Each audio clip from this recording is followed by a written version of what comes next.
Tonight on 8.5-bit, we repeat ourselves. Tonight on 8.5-bit, we repeat ourselves. Tonight on 8.5-bit, we repeat ourselves.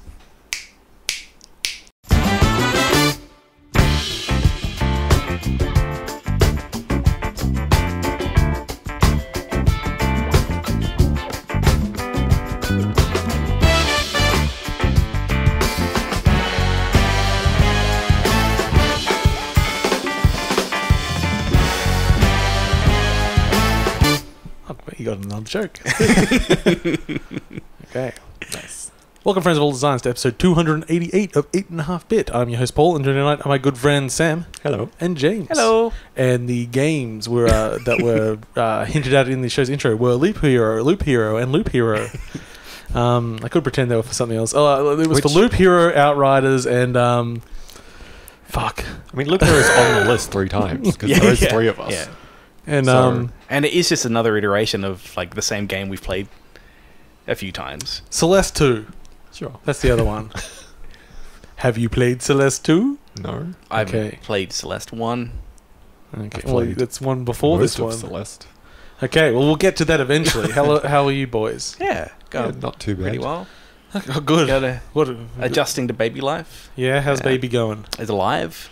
You've succeeded. Yeah, like that's the bar I set to myself.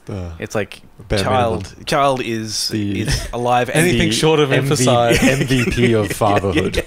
It's gaining weight, which is good. There's a graph, and he's like matching the graph. You know, I think it is bullshit. At some point in your life, people stop celebrating you gaining weight, and it is.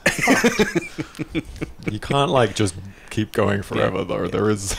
When you could. Well, now I found I do appreciate especially chunky babies. Like I was around at like a birthday with my sister last night, and someone brought their baby. This thing was huge, like multiple rolls. Like cool. That's Roger goals right there. Fat shame we the need baby. To get that. Fat shame the baby. We want to get that baby real chunky. My baby's always been a skinny boy, and we're like, yeah. Notice how you don't have big rolls at your wrists like that fat baby. I'd say all babies are beautiful, but barely any of them are. None of them like. But yeah.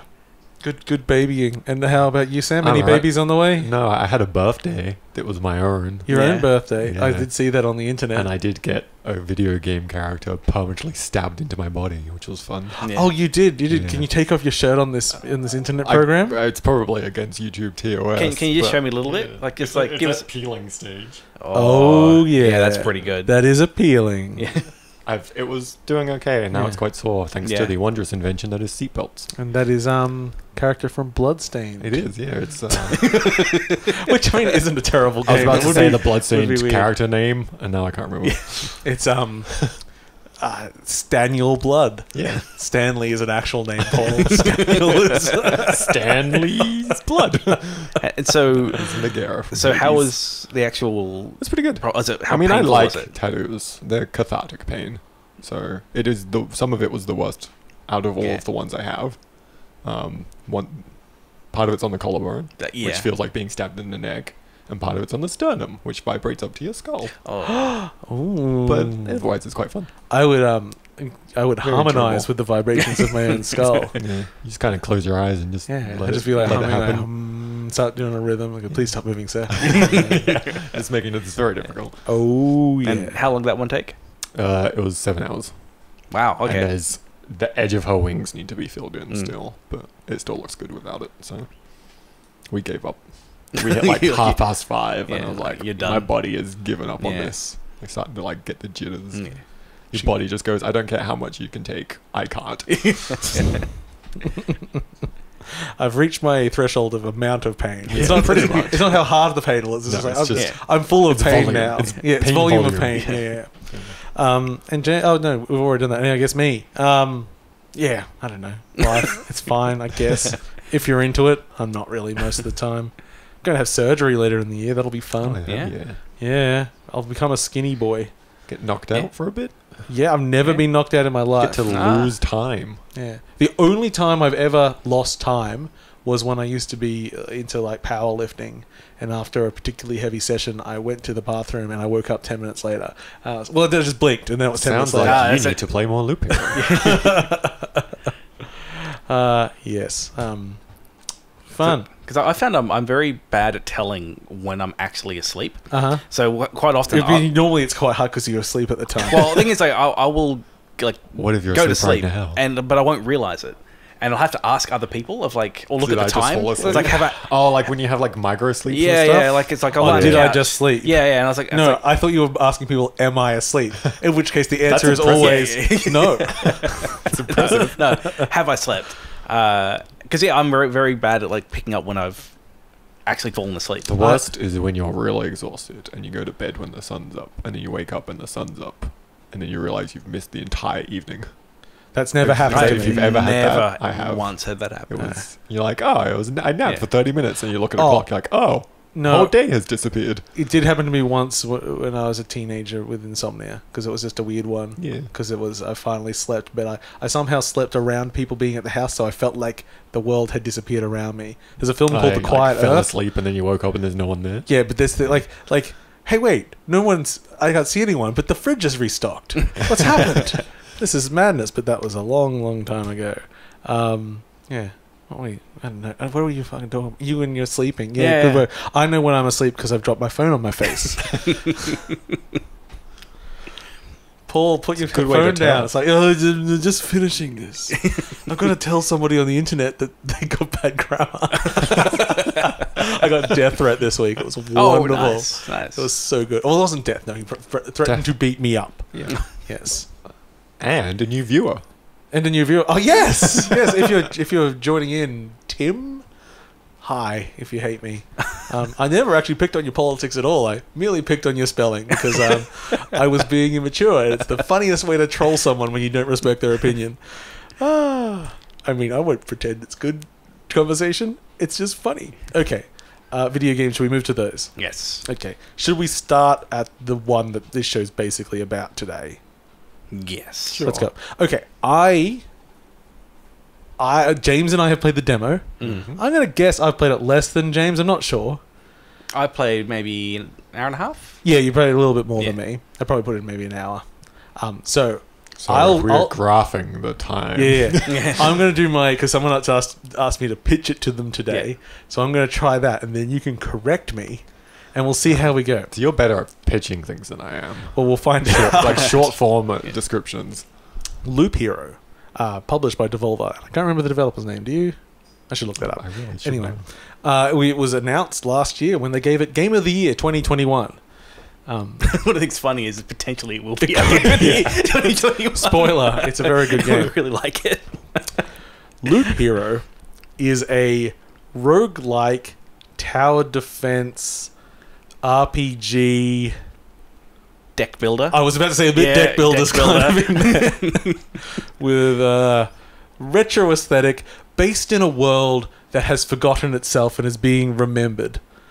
That's pretty spot on. Okay. Yeah. I would struggle to make it any cleaner than that. Yeah, because the combination of things, all those things are true, but in incarnations that I haven't seen before. This is potentially the most unique game I've played in a long time, while still drawing heavily from gaming past, as all games are. Fuck you, Warner Brothers. Just throwing some old shade there. Map builder. Map builder, I guess, is in there too. Yeah, true. Basically Civ. Yeah, kind of a bit Dominoes. Yeah. A little bit of a god game in there. Yeah, the way the game works is that you're a character, and on screen, when you go out on a journey, you are presented a loop. And that loop is a path, and your character will walk around it. And as you keep playing the game and keep doing loops, you get access to resources through various measures, and you place them on the board, which adds new locations, new stats for you, opportunities of things to do. And you keep doing that loop until you feel you can't do it anymore, and you leave and go back to camp, in which case you can start a new loop after that. And also, your interaction with the games, like we say, like you're fighting things, but that's all automated. Yes. The only thing you're doing is placing things, equipping items, and pausing time. Yes, you're putting stuff in front of the character that moves automatically. It's a roguelike where, and this gets where the tower defense part comes in, because it's like, It's reverse tower defense. You're helping the person. But you're also giving them challenges. Yeah, it's like you're deciding that the risk is how much challenge you give. You're being player. an on-the-fly dungeon master. Yes. For this one person. Should I put vampires in front of this one person? He's just fought a blob. Yeah. Yeah. Sorry, I'm just going to go forward and turn off the speakers on my computer because it keep getting messages from people. How dare they? How dare people message you? And off. Yes. So because I've started. I would have played more of it if we hadn't been playing Valheim the other day. Yes, because it was counting down. I was watching the clock. I was like, I'll quickly check out this Loop Hero thing. Could have. Just had it up on a different screen. I got 40 minutes. I'll just play this. Yeah. And then it's I really should go log into to Valheim soon. Just closer. It was real again. It hooks in. You could probably just leave it running during Valheim, and especially when we're on a boat ride. Just go back to it. Go play some Loop Hero. Pause it and then go back to it. And then I don't think it takes many resources. It's like a 50 meg game, isn't it? It's pretty small. Yeah. I don't think I'm exaggerating. I think it might have been about 50 meg download. What kind of impressed me is there's a lot of little usability things in there for problems I didn't even know existed. There's a little thing where if you mouse over an item to get the tooltip, it'll automatically pause. Yeah. It's just a nice little touch of you don't have to, because whenever you do the tooltip, you want to read something. You can sit there and look at your equipment all day long without the combat continuing. Yeah, you're not going to have to micromanage the pausing. It's just for something that's got such a unique mechanic. I was kind of a little surprised that there's some good quality. The nuance to what they've done to the polishing up that new mechanic. And I think I won't get too deep into how things but it was an inventory thing that I didn't understand when I was playing the demo I was talking to Sam about. And really the only reason I didn't understand it was because I presumed how it was going to work and I didn't let it get there itself, in which case it would have explained itself to me. I'm like, there's a lot of that going on in the game. Yeah. There's a lot of, not obfuscation, but they just don't tell you things and you find out about them. Yeah. It's quite nice. And I think when it really sold me was as you're placing down things, I'll put a cemetery here and I'll put this temple here. I can't remember the temple, so it's been a while since I played it. It was during the Steam Festival. Now my phone's going, bloody hell, Paul, turn your things off before you start recording. You put things on, this will limit people. But then I went and I was a vampire, the first one that got to me, and it's oh no, I didn't have a combat encounter. We stopped and we had a lore discussion. Are you just laughing at the Doom? Yeah. It was oh, wait, there's storytelling in here as well? Yeah. And the writing's good. Oh, this is actually interesting. And I am very harsh when it comes to fantasy writing. It is oh, you said the word goblin? Skip. Oh, great evil. Bloop, bloop, bloop, bloop, bloop, bloop, bloop. Yeah, there's a lot of good stuff. I think everything you can encounter that could potentially talk at some point will give you some lore, because the whole premise is that the world's been deleted and you are remembering it, which means you're remembering the good and the bad, and it kind of plays on that quite a lot in its writing. Yes, which is quite nice. So we keep mentioning that there's a demo. So if it's starting to interest you, there is a demo. Yeah. So there's no reason not to try it. It's a meaty demo. It's pretty meaty. What is the major thing that is lacking is classes. Yes. So the difference between the demo and the full game is effectively part of the cycle of the game is when you go back to your campsite from a loop and you have resources that you've gained on that loop, you can start to build buildings, which unlock more features and mechanics and other things. Some of those mechanics are new classes, but they're all locked in the demo, so there's a limit to what you can kind of construct in the demo.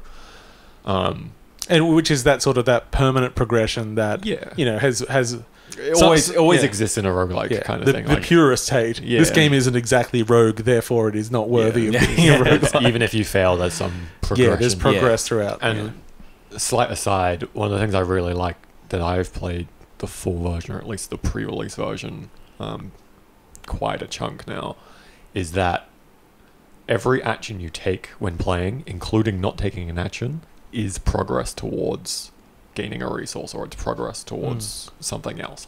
There is nothing you can do in that game that does not advance where you're at in it, which is kind of cool. I like that. So there's extra classes. Currently I have the rogue and the necromancer.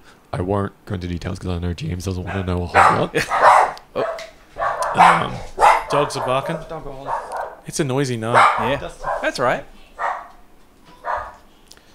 Toast might have heard a dog or seen a dog on the television. These are the things that anger him.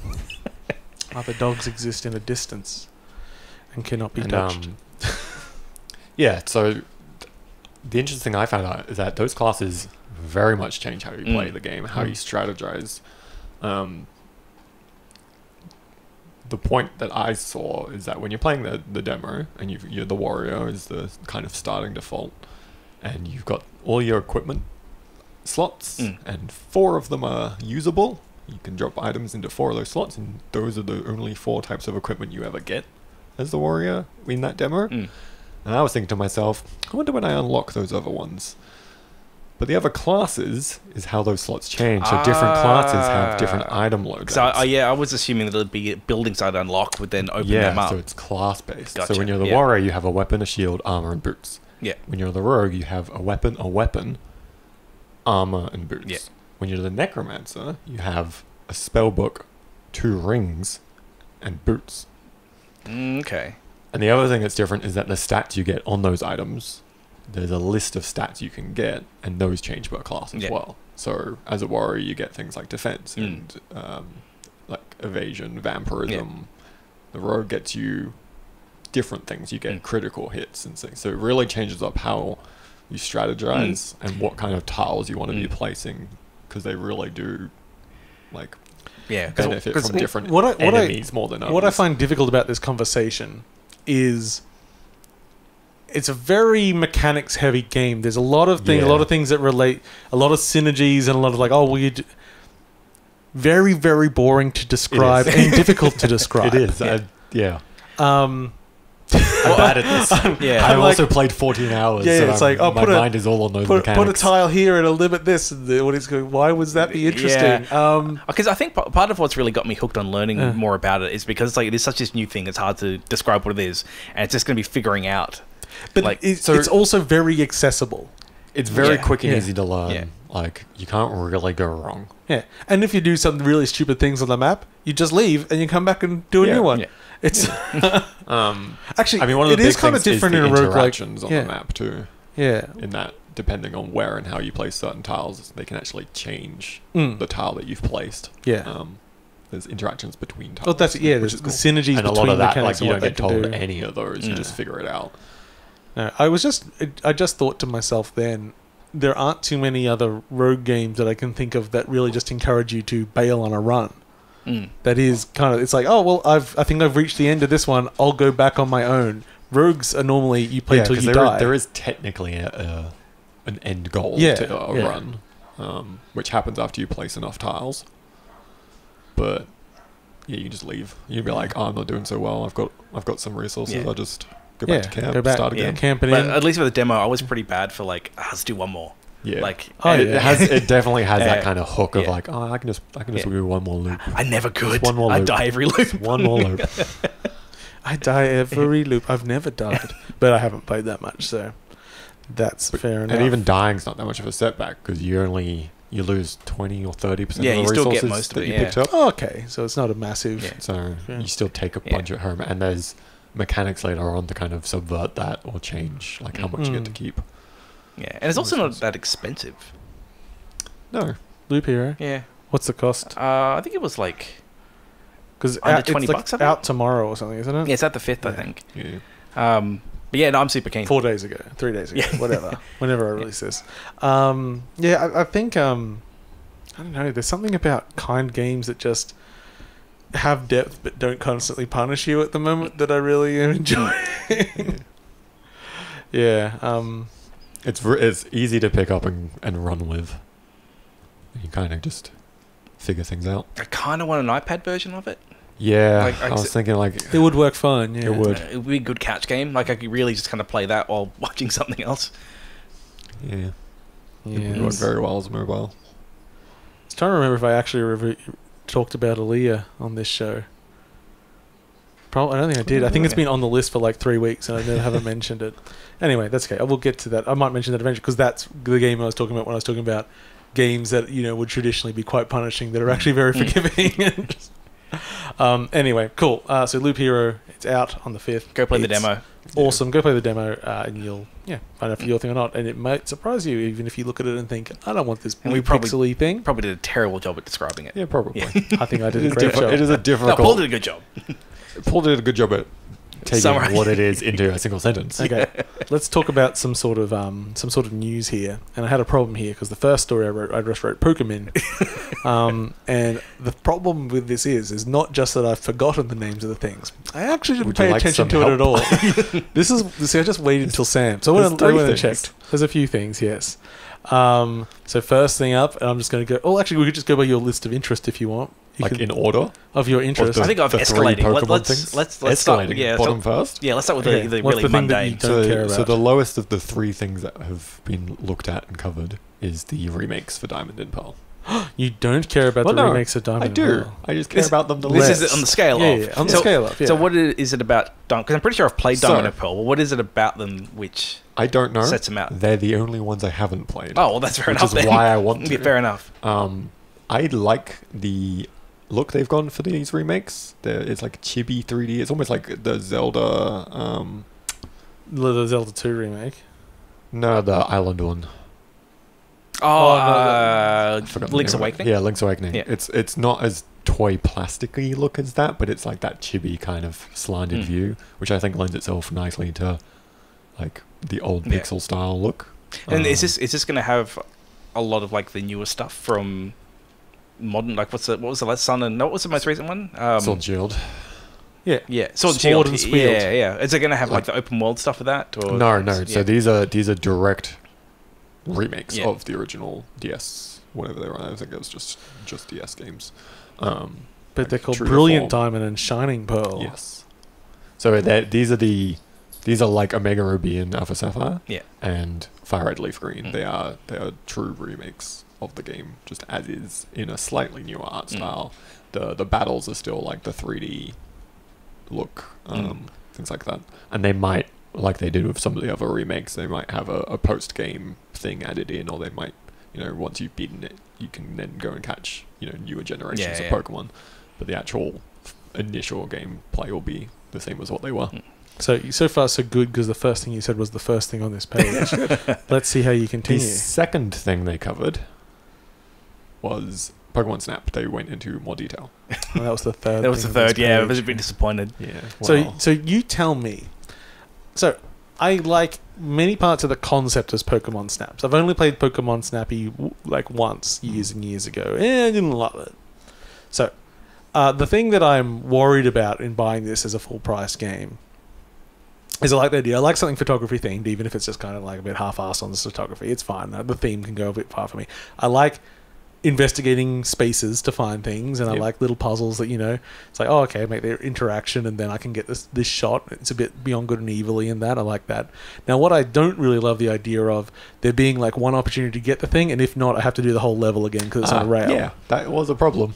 I don't know if it's been fixed. Oh, okay, they haven't addressed it. Looks like it might still be on rails. So I reckon they should have a rewind button. I feel like they should just let you control the cart. Yeah, go back and forth or something. Along the track. Yeah. I don't know if that problem's been solved, and it is definitely one of the biggest problems that Snap had. There's a big problem in Beyond Good and Evil too, because it's not actually a problem except for one thing that I forgot about, which you have one chance in the entire game to take a photo of, and then you can't get the platinum unless you play the entire game again. It's not that bad. It's just replay that area, which, like, if it's anything like the original Snap, you do that anyway. Like, you pretty much have to replay zones over and over and over. So, like, there's always going to be an opportunity to re-get a photo that you missed or something like that. Is there going to be any kind of story running through this thing? There usually is, or at least there was in the first one. Is it a story that anyone's going to care about? Probably not. Yeah, exactly. Like, the premise in the original was pretty much like, we're chasing photos of Pokemon, and we've heard there's a mythical Pokemon out there, then we want a photo of it. And it's like, fetch me photos of Spider-Man. But, like, it was Mew in that one. So the idea was, like, during the zones, like, you had to figure out what to do, where to unlock the zones that got you to Mew. Superhero photographer would be a pretty good game. It would. Just like Spider-Man photography. Well, because you're supposed to be, the Spider-Man takes pictures of Spider-Man. It's just a Venom. But just like, just some guy that's chasing him down. He's doing parkour all over, trying to chase down the superheroes. Some regular dude. Yeah, exactly. Getting tired. Part of the game is protecting your camera from all the parkour. Yeah. Camera damage build up. It's like, style. shit. I've lost my long lens. I better get closer. Yeah. So like that was the premise. It was very loose and not really story, but it was thrown in there as a way to progress the game, and it looks like they might be doing the same thing, but with Celebi in this one. Yeah. So that would mean that the thing you were most excited for, is Pokemon Legends Arceus. Arceus. And Amy gets annoyed at me because she says Arceus, and I'm like, that's wrong. But what if it was the video? But what if it was pronounced it? What if it was Arceus? Yeah, that would make it more interesting. Yeah. It's like when, like you get all those Pokemon hacked ROM cards. It's like Pokemon my butt. Isn't there some weird creepypasta Pokemon Black? There's a creepypasta. There is not an actual ROM. It's a to good one to read that. But yeah, I feel like someone should have made this Pokemon Black. It was supposed to be really weird and. So tell me about Pokemon Legends Arceus. It's because the only thing I hear is people go like, it's Breath of the Wild, but I think they're confusing it with third person in a game with mountains. There was a view of a vista. It's open world and it's from Nintendo. Therefore, it's Legend of Arceus, Breath of the Pokemon. Yeah, I don't think people understand what makes Breath of the Wild Breath of the Wild. No, they don't. It's really not that. It is the wild zones from Sword and Shield as a whole game. It is an open world.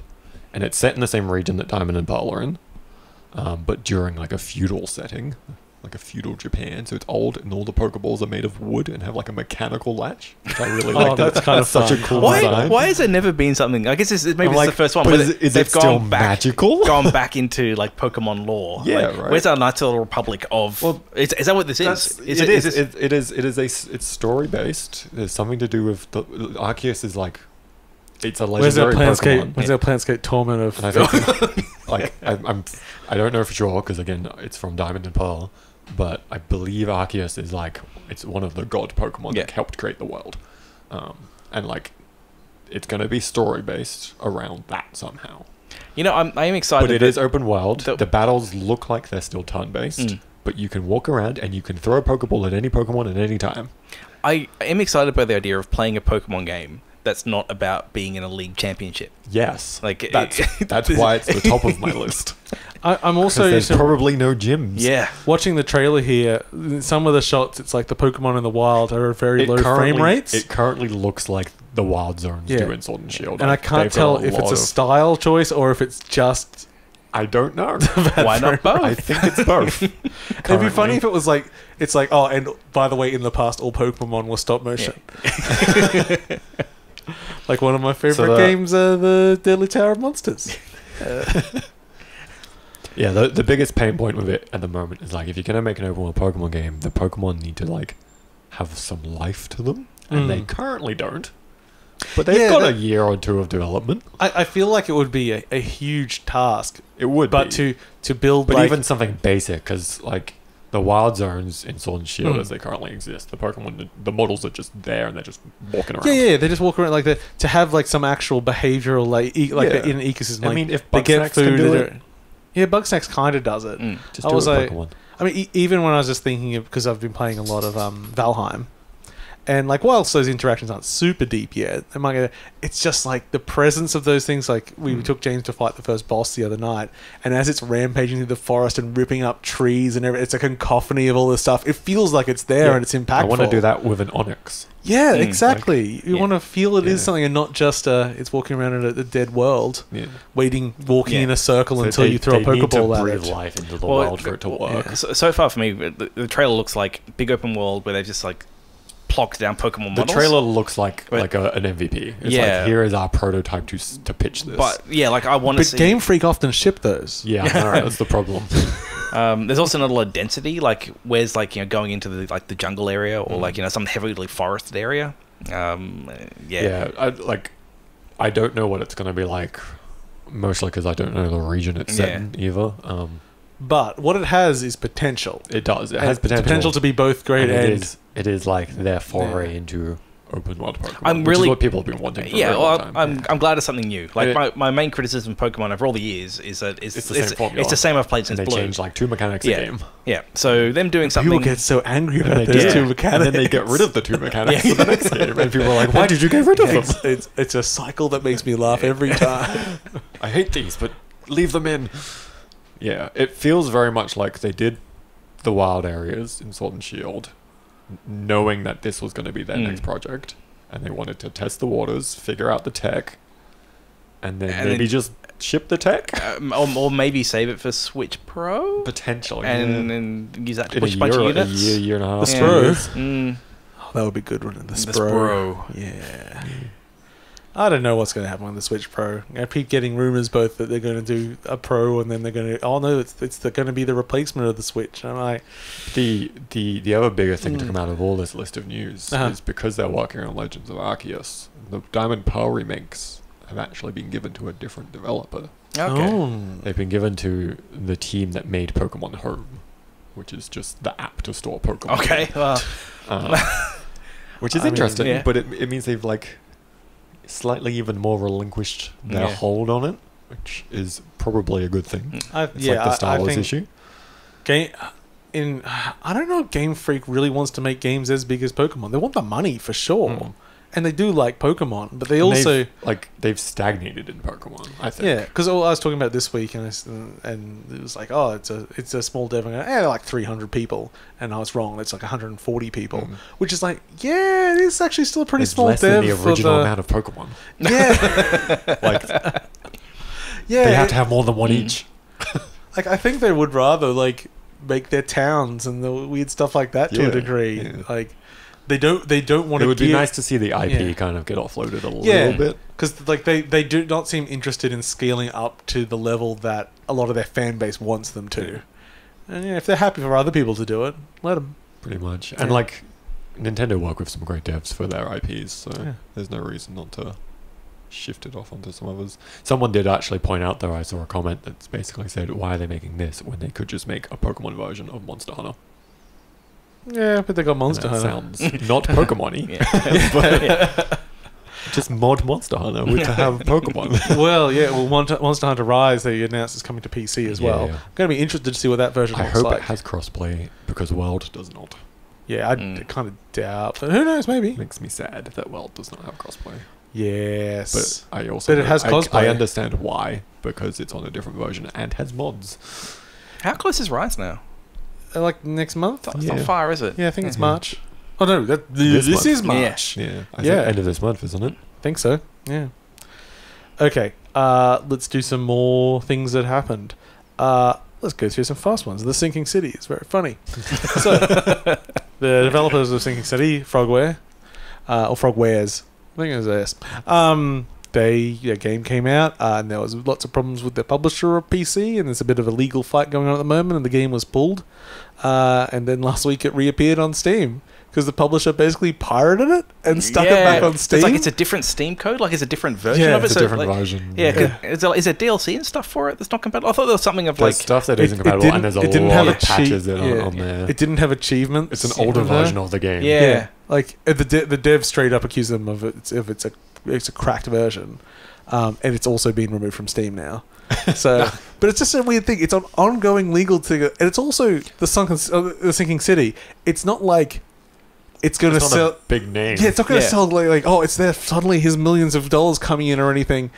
Like just wait for the legal proceedings to like because of the legal proceedings, they'd requested that it wasn't put on sale, and then the judge went, "No, that's stupid," and then. So it was allowed to, the publisher was allowed to put it up. So I think they just did it as a fuck you. It does seem very much. It certainly makes someone look like they're acting in bad faith. Yeah. But it's gone now again anyway. You can get it on consoles, and I believe that's self-published. So it's actually not involved in this legal proceeding. That's got the issue. Yeah, so that's a funny one. Other funny ones, Anthem. In news that disappoints some but surprises no one, Anthem has been cancelled. The Anthem Next, the revamp that was going to make it do good on all of its promises, they're not going to follow through on it. It's not surprising in the slightest. They've got Dragon Age, they've got Mass Effect, their fan base has moved on. They don't. Yeah. There's not going to be any value in it for them to do interestingly, it has affected Dragon Age. The multiplayer stuff has been nixed from. No more live service in Dragon Age because they went, well, we're bad at that, I guess. Yeah, because what was the game that they said? It was because Jason Schreier put out a thing saying that the success of what was this? Which game was it? The single player game that went really well for them. I can't remember. I should remember that. Let's one of them. Yeah. Oh god! I feel like I should know this. Jason Schreier. That's the game. Dragon Age. And I'm sure it'll come up in news at the very top. Yeah, I really want to know what this is. No, I remember beforehand. Jedi Fallen Order. Okay, yep. I didn't. I just had to get very close. And let's see if I can... it was the second thing I would have seen if I looked down there. My memory saved me half a second of time. Which does that mean live service is done? No. But what I'm interested it's done for them. Yeah, well, it means that EA's not sold on everything. It has to be a live service game and living game. Because that's one of the things that Warner Brothers has said, that all their upcoming games are live service, which means the new Batman games, Hogwarts Legacy. Or it's like, I mean, I kind of like the look of all these games. I don't care. Yeah, it is one of those things. People, like, live service games, very, very profitable. These living games, people live it, but most people can only do one. Mm-hmm. Yeah. And he split it too much. Fighting for the market. Yeah. I mean, that's the story of MMOs since the beginning, isn't it? And most people will stick with the one they know and like if it's continuing to be worked on. But what people will do is go and say, hey, that game is 20 hours long and it looks cool, and I can play that as well as my other game. And so it's nice to see people remember that that's a thing. Okay, back to my list of cool things. What else is funny? Bloodlines 2 has been delayed. The developer got removed. They changed developers. It's holy amazing. Crap. Like this game that's already a year overdue. Yep. And they're like, it's delayed further, and the developer's no longer on it. I think maybe they're still doing some support, but they've been downsizing. They've been firing because people. They're not starting again. They're keeping the code base. Yeah, it's not a full Metroid Prime 4. Yeah, but they're handing it over to someone else. They're going, here's all our janky code. That's this. This is another game I wouldn't be surprised if it's cancelled at some point. Like, no, it must come out. It's take a snapshot of this version of the code and release it as a bonus.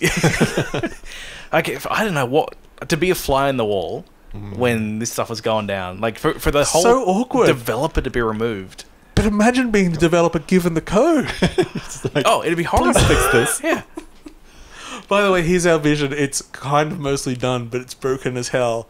Do your own thing with our pretty much complete broken vision. It's to be one of the developers that are digging through that. That'd be painful. Taking 2 jigsaw puzzles, making a single completed puzzle out of it, handing it to someone else to make the jigsaw puzzle properly.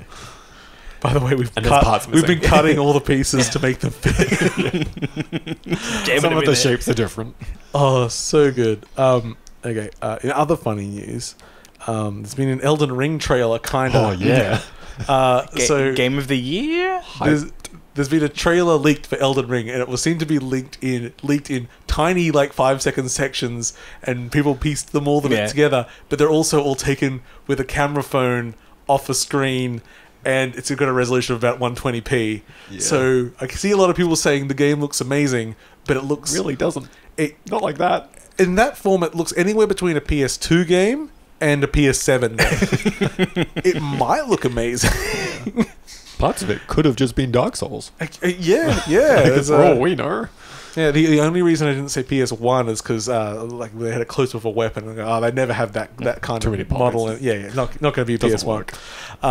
Yeah, don't go and watch it. Just wait till the actual release. Yeah, and we actually know what the game is. I mean, it'll be a Souls-like. Yeah.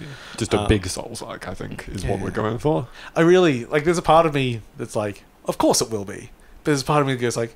But what if it's not? You can do other things. You've done other things before. Yeah. You did that weird fairy VR game that I liked and no one else played. Didn't they do like some kind of like action, like blocky RPG thing? Well, they've done lots of things. Yeah, From's done quite a bit. From's been around forever. They're like the mech games. They're doing those they did all the Armored. There was one that I saw the other day. No, what is it?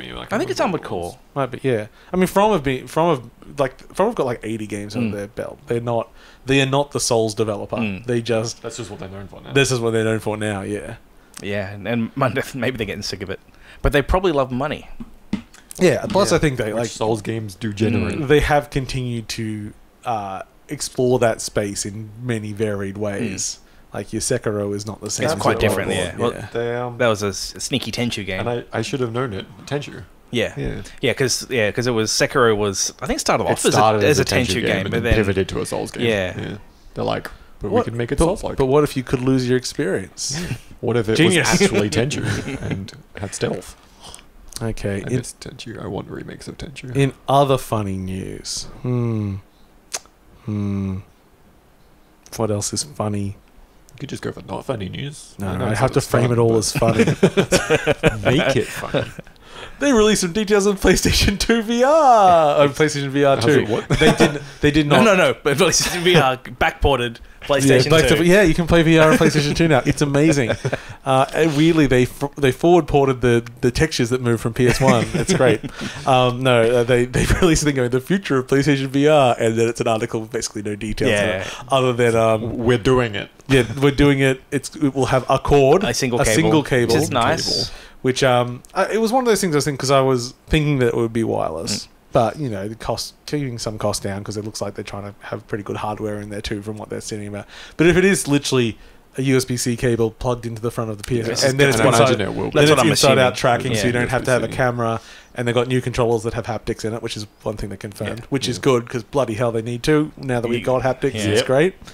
But yeah, that'll be a 2022 thing. Which is not surprising at this rate. Like, before the pandemic, everyone was like, well, it's not going to be year of release. It'll be 2021. And then pandemic, everyone's like, yes, I have to 2021. Everything's just back a year. Yeah, everything get pushed back another 12 months minimum. In other funny news, they announced Aliens Fireteam. Yeah. That's a game. I missed this one, so what's this one? It's World War Z. Or Left 4 Dead, or any of those things. Actually, well, I mean, considering we got Bound for Blood, it looks much better than Bound for Blood. It's third-person alien game, squad-based co-op. It looks like it might be fine. Yeah. But I think it was my little gaming group. Cause just a little bit drained on those kinds of games. Yeah, absolutely. Because there's some very good ones. And I'm just looking forward to Dark Tide. Dark Tide's on the way. Yeah. Dark Tide's where I want if I want like a shooty lots of things. Because it's very much a shooty heavy thing. Because if I actually want an alien's like oppressive atmosphere, which is what I associate with aliens. You don't want a 4-player co-op game. Well, no, I do, but I think like GTFO. Yes. Something like that, which is like atmospheric. Yeah, which is oppressive, which is hard, and you will die most of the time. I really don't think I should be mowing down hundreds of aliens and going, woohoo, look, I've got a skill up. Anyway, it could be good. Epic has bought Mediatonic. Yay. Which is... I do find it interesting because, I mean, did you say odd choice? Yeah. Why? Mediatonic's pretty big. Yeah. They make lots of stuff, but mostly Fall Guys these days. Yeah. But murder by numbers. Yeah, sure. I'm sure we'll see plenty come out of Epic for that. Maybe. Those characters will be in Fortnite. But it's interesting to think that now, because we've spoken about it a few times, that now things are becoming more service-based and everything. It's going to become like these content wars of people buying up developers and like, well, if you want this content, you've got to be on this platform, and that's how they're sort of going to get there. But one of the platforms is Epic, and Steam isn't one because they don't buy people. So I guess everyone that isn't bought goes on Steam, and everyone else is on consoles and Epic. And not even consoles. I will not stay here anymore. I don't know. But there is a Stadia exclusive on the way. Oh, it'll be good. It looked okay. What did we say? I can't remember the name of it. It looked pretty cool though. Oh, sounds good. But I think that is an interesting point with Steam about how, because especially looking at like the TV movies, like the streaming services, and there is definitely that shift of like people consuming through having to subscribe to all different services. No one's buying movies anymore. No one's buying box sets anymore on the internet. And it does seem which means the death of the director's commentary. I don't know. We'll just get lots of Zack Snyder cuts of everything. It's only 2 weeks away. It is. Do you have your 4 hours blocked away for it?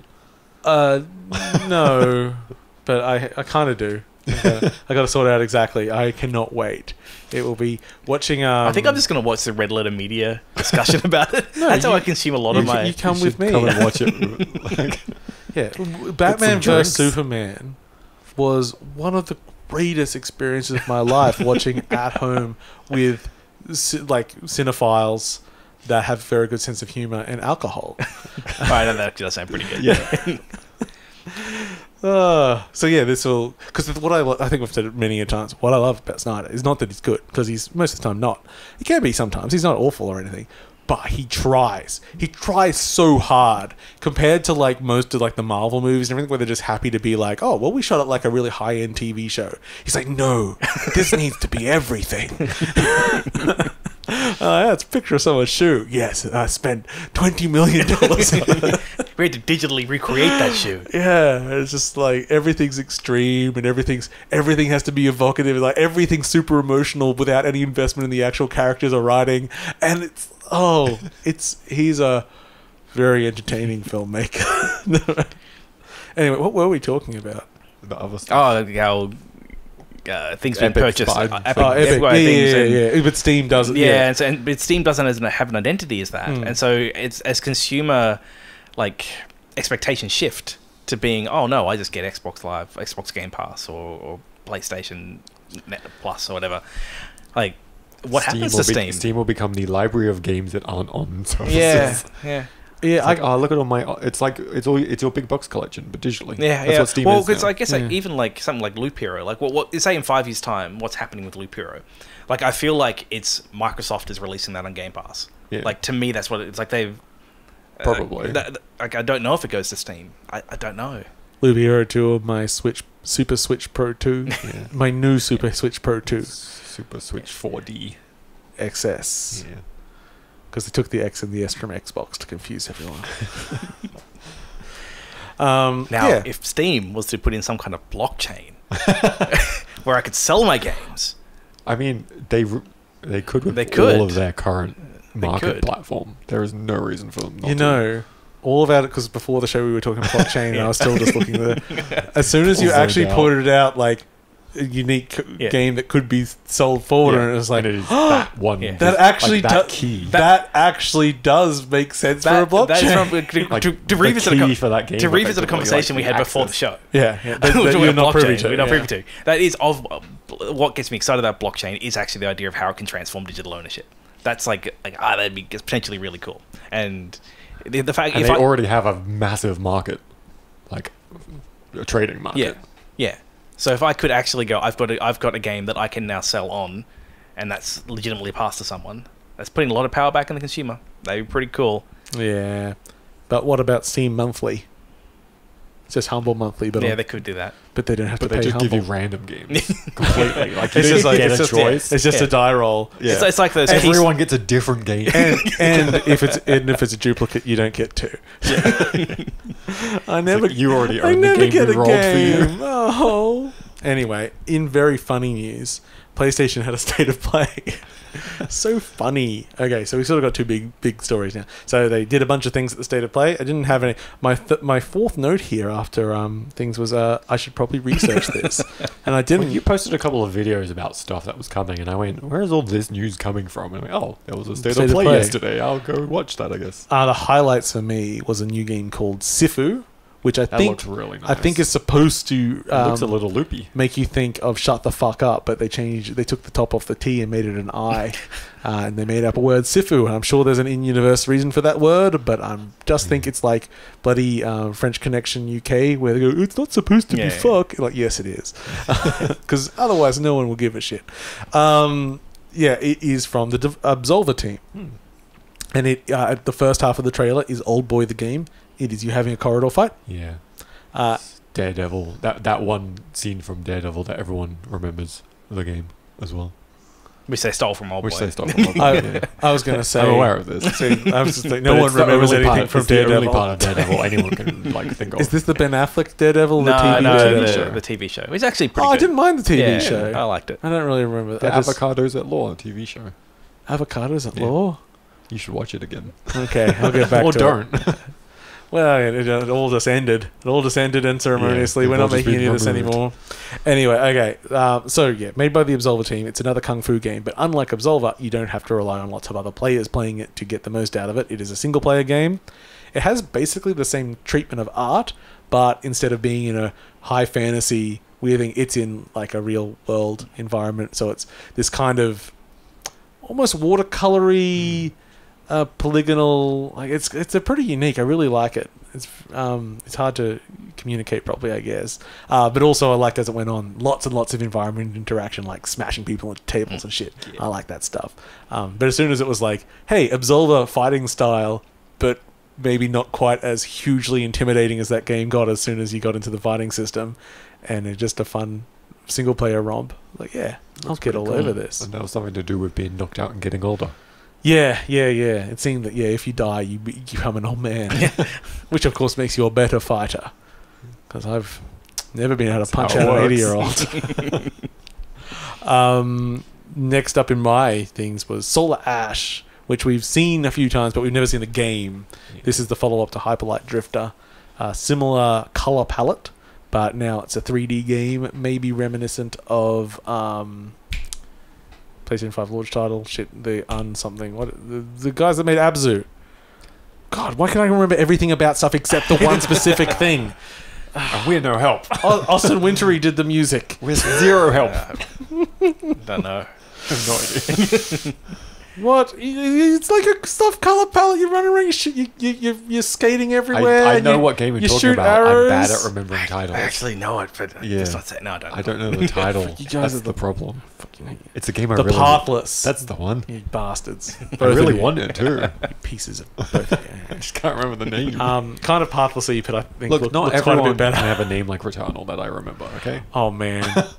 We'll get to that, I guess. Our friend Ethan is on Returnal, and I don't think he's sort of in a management position now, but not so much a management position where it's like, hey, make sure your PR people send me code. I never pull that move with friends, but I kind of want to pull it with Returnal. But anyway, we'll get back there. So this game, which also had a name, Solar Ash, you sort of skate around the world, very big on movement. Looks bloody lovely. Yep, you are inside a black hole, so physics can do all sorts of wacky things. And maybe time? No. Oh, not time. Time's fine. There is no time. You're inside the black hole. Exactly. It doesn't exist at that point. Everything's happening in the same instant. So it does exist, just everywhere. It stopped existing. All at once. Yeah. There is all time and no time. At the same time. Yeah. No. Just at the same. At the same, yeah. So that would be cool to see. That'll also be this year. Then we got to the Final Fantasy section, and they said, "Hey, you want some Final Fantasy games? Because we got some. You get a Final Fantasy game. You get a Final Fantasy. So Final Fantasy. You guys that have phones. What's the subtitle on the Final Fantasy VII for PS5?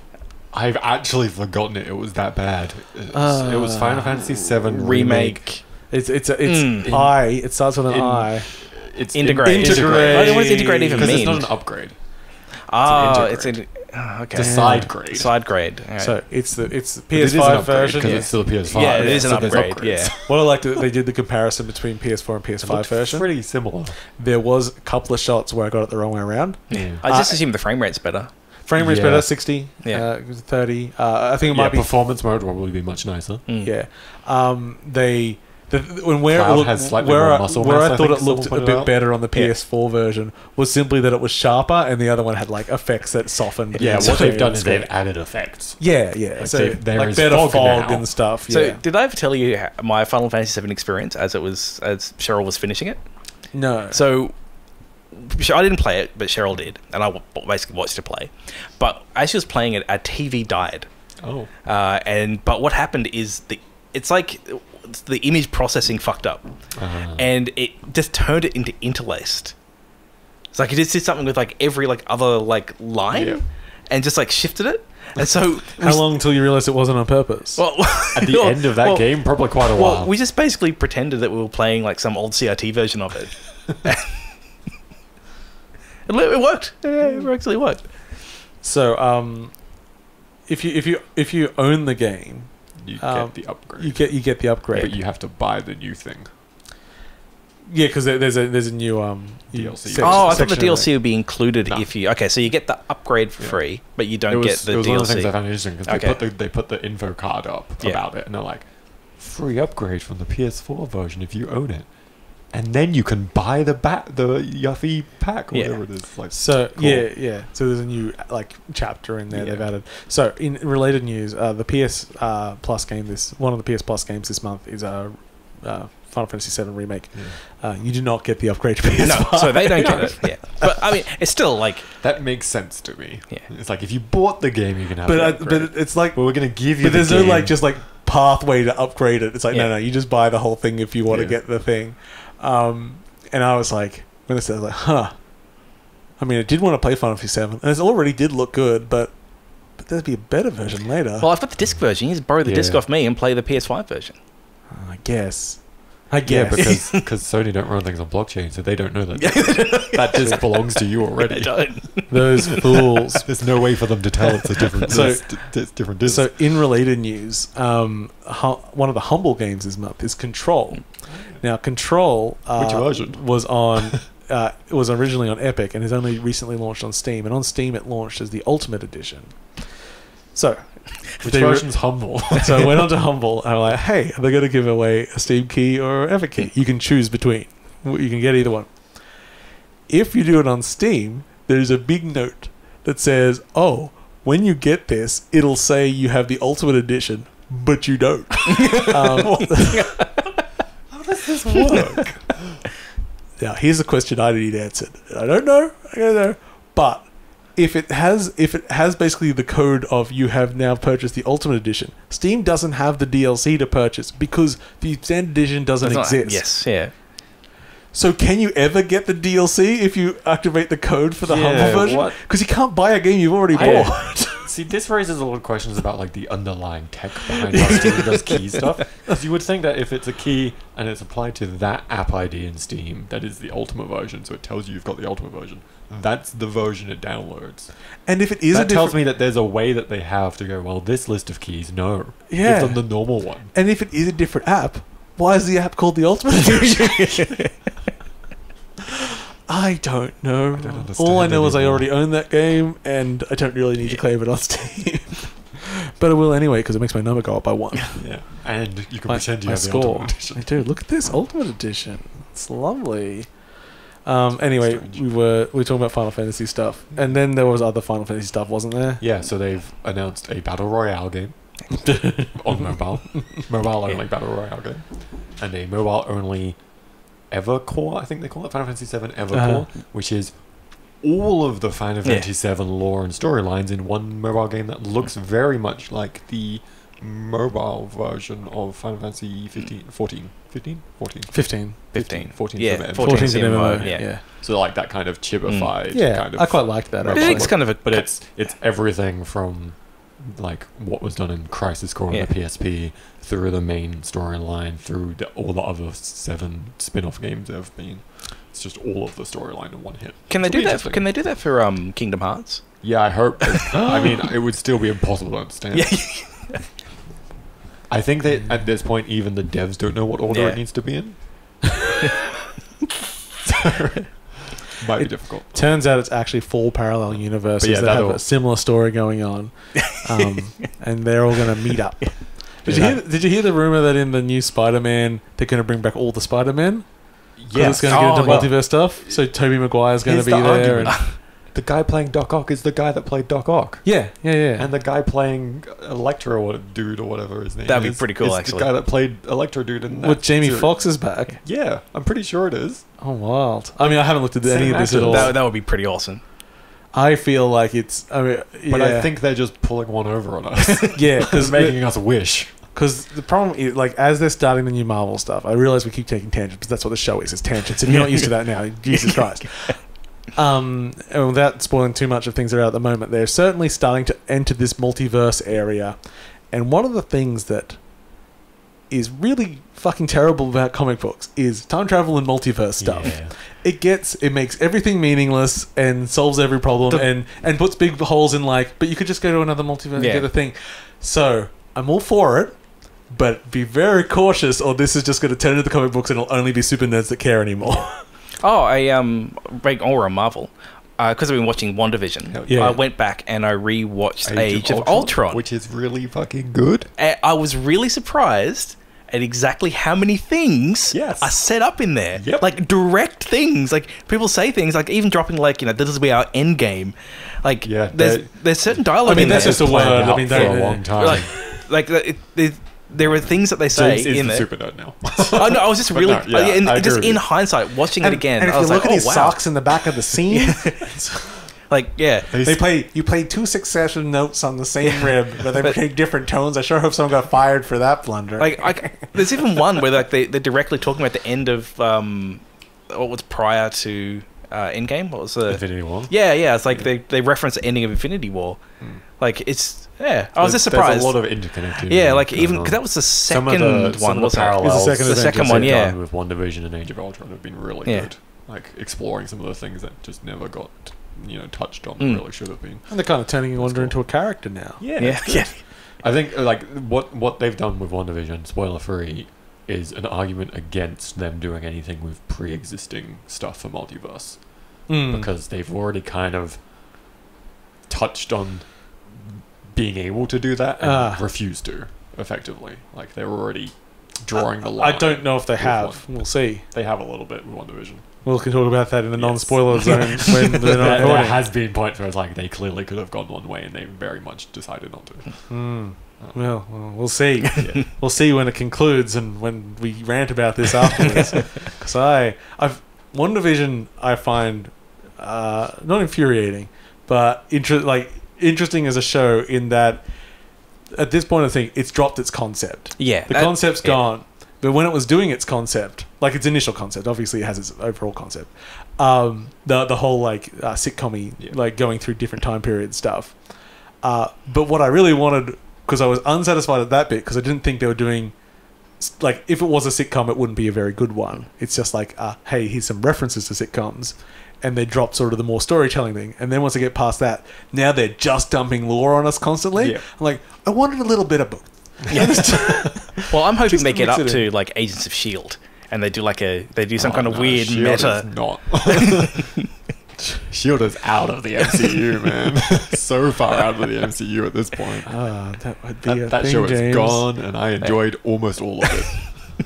I watched a season and a bit.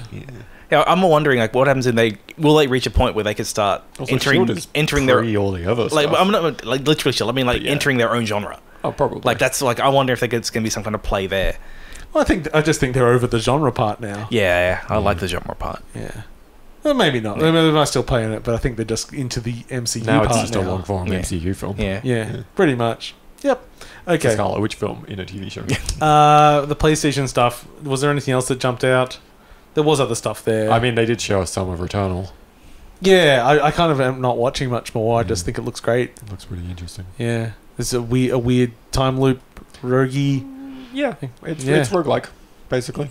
Yeah, it's a roguelike. And and story based. Yeah. It's a story based roguelike, time loopy FPS thing. Okay. Yeah. What ticks Paul's boxes. Maybe. We'll find out. And they showed some more of Deathloop.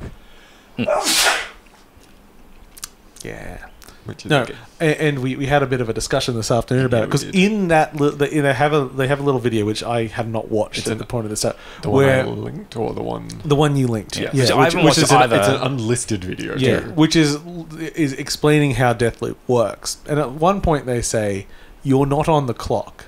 Yeah, and I feel it's a game that's about being on the clock. I feel like we've all interpreted that differently at this point, because when you first said to me, you're like, oh, it's just, you just take your time and... Well, that's directly what he says in the video. Well, yeah, he says you're not like you can take your time doing anything, but he doesn't actually elaborate on what that means at all. He might just mean... After that point, we were guessing and discussing it. We were guessing, because if the game did not have I would like to know how they've solved the problems. Yes. That obviously exist. If it doesn't have a clockwork moving forward in time mechanism, how does anything work? The game idea doesn't work. Yeah. But if they do have it, there's some problems. What I'm hoping, or one way to see it working, would be there's a time loop. It's quite a long time loop, and there's more some mechanism to shimmy it around. That's what I was thinking. Yeah. So like each like you're in closed scenarios where NPCs are doing the thing they're supposed to be doing, or they're on their own little like loops within the bigger time loop. But and you progress the way those the way I'd like it to work would be like, well, I can learn that someone's here at a certain time. It's not like a 10-minute loop where it's like, it's like maybe it's like 3 hours or something or longer, and it's more, all right, well, I can pick. If I know if I sleep at this point, then I can get up and this thing's going to be going on. I had a simple pitch. Okay, so in case you just don't remember, Deathloop, you wake up on an island, you're in a time loop, it'll always be the same day. Your job is to kill 8 targets, and they're spread out over the whole world, and you've got to work out how to kill them all in one day. And one of those targets is an assassin that's also hunting you. And everyone else on the island has been told to kill you. Yes, so everyone is a hostile. It's very Dishonored-y. Some of the powers you have are straight from Dishonored. Anyway, so here was my pitch for how to solve some of the problems. Have basically the character be able to make save states of work he's already done. So it's like, okay, I got up to this situation on this day, so I'm just going to record my actions for that day, and then I can replay that whenever I want. Like, take me to the afternoon when I've killed this guy, done that. Something, you don't have to redo it. Yeah, and you don't have to do the whole loop in one hit, which would have been my issue with it. If that's how it works. Yeah. So you could, because that's the thing. If it is a longer, because most time with games we talk about are shorter periods, but if this loop takes 2 hours of real time to try the end again, and you've got to play another. Yeah, it's like speedrunning in a long-form game. You don't want to restart it constantly. But I think there's lots of other things. Be able to sleep through things. But if you could record, I'm going to record that. I've recorded the playthrough, so now I've actually killed 7 of them, and I can do. And if I die, it's not like I'm reloading. I'm actually just going to the next day and replaying my steps or something. And who knows? I mean, it's a sci-fi plot. Could do anything. There'll be things that roll over to next days at some point. Oh yeah, I 100% expect that game's going to have like a fake out ending, and then it's going to say day 2. 100% expect. The island is actually the island from Prisoner's Killer. We went 2 different ways with that, but I like both answers. So Deathloop is cool too. Also Ratchet and Clank coming out and the stuff. Okay, that means there's only one thing left on my news thing, unless we have anything else to stop me before I do it. No. I guess we also screw that. I will mention actually with Deathloop they did state that abilities and weapons carry over. Yeah, so they do have there is some kind of progression. You don't start from scratch. To give you some progression past that point as well. BlizzCon happened. BlizzCon Line. What I loved about BlizzCon Line was that it happened. I hadn't heard it. I really like it. That's what they've called it. It happened just after we recorded the last episode, and last episode involved us going, me bitching about Vicarious Visions being bought, and us very publicly going like, they need to bring back rock and roll racing. They heard you. And Blackthorn. One of our viewers. And one of the Lost Vikings. There's 2 Lost Viking games, isn't there, though? Isn't there Lost Vikings 2? Yeah, there is. But I don't think that's part of the... No, the bundle's just the 3. I think there's the 3. So they've released the arcade bundle, which makes no sense because none of those are arcade games. But they are now because they're in a bundle. They're in a bundle called the arcade bundle. And so as a lover of all of those games... and having absolutely no interest in buying them. I didn't actually look into them, but I listened to someone else that looked into them, and it was better than I expected. So this bundle, which is on pretty much everything, has those 3 games in multiple incarnations of there. So it might be the SNES version, the Genesis versions on there. Oh, I didn't realize those multi-platforms. Multiple platforms. And then, I think for all the games, they've created an ultimate version, which... so with Genesis with Rock and Roll Racing, I think on the Genesis they had some extra songs, but other than that, the SNES version was far superior. So they just took those songs and put them in the SNES version basically, and they actually have done some graphical updates, like adding in like smoke effects and stuff into the game and everything. Yeah, they're not just shipping an emulator. Now I'm more interested in getting it because I thought it would just be like, they just threw some ROMs on. If you buy it on Battle.net, you get a bunch of shit for all the other Blizzard games, which means you can have some WoW things. You also, if you buy it on the Switch store, you can get some stuff for those, like for like Diablo 3 and whatever. Or you could just not cosmetics and just buy the base game. Do you remember what kind of music's in Rock and Roll Racing? No, I don't. Like some of the hits are things like the theme from Peter Gunn. That's a classic. Yeah, I do kind of remember now. Oh, yeah. Now that you say that, I do remember what that game sounded like. It was a weird choice for rock and roll. But anyway, and Lost Vikings has all the content in one version, and again, some graphical updates. I think it might even be able to go widescreen in that one. You definitely can't go widescreen in Blackthorn. And doesn't Lost Viking also have solutions you can look up? I thought... It's certainly added time rewind and stuff. Yeah. Not sure about the solutions. Does Lost Vikings have... Because how many Lost Viking games are there? There's at least 2. Yeah. But I think there might have been like a Lost Vikings Christmas or something. Yeah. Some sort of spin. Like, they always used to do that sort of thing. But so is all the Lost Viking content in there or just the first I think game? just the ones from the first one and the other versions of it. I'm not an authority on this. As I said, I didn't pay attention at all until I heard someone else mention it, and then I'm like, oh, this is more interesting. And Blackthorn has added a map. I'm like, oh, you know what? Very nice choice. That'll really improve the gameplay. And I was like, okay. I still don't know if I really want to go back and play these games, especially Rock and Roll Racing, which I think the first time I played Rock and Roll Racing, I did in one sitting. I was like, yeah. And then I played it like every other couple of years. And the last time I tried was like 5 years ago. I'm like, this game is old. I'm done now. Well, the one I've been wanting to revisit is Lost Vikings. Yeah. Because I've forgotten all the puzzles. Which I think holds up probably the best, because it is just a puzzle game. Yeah. Just a puzzle game.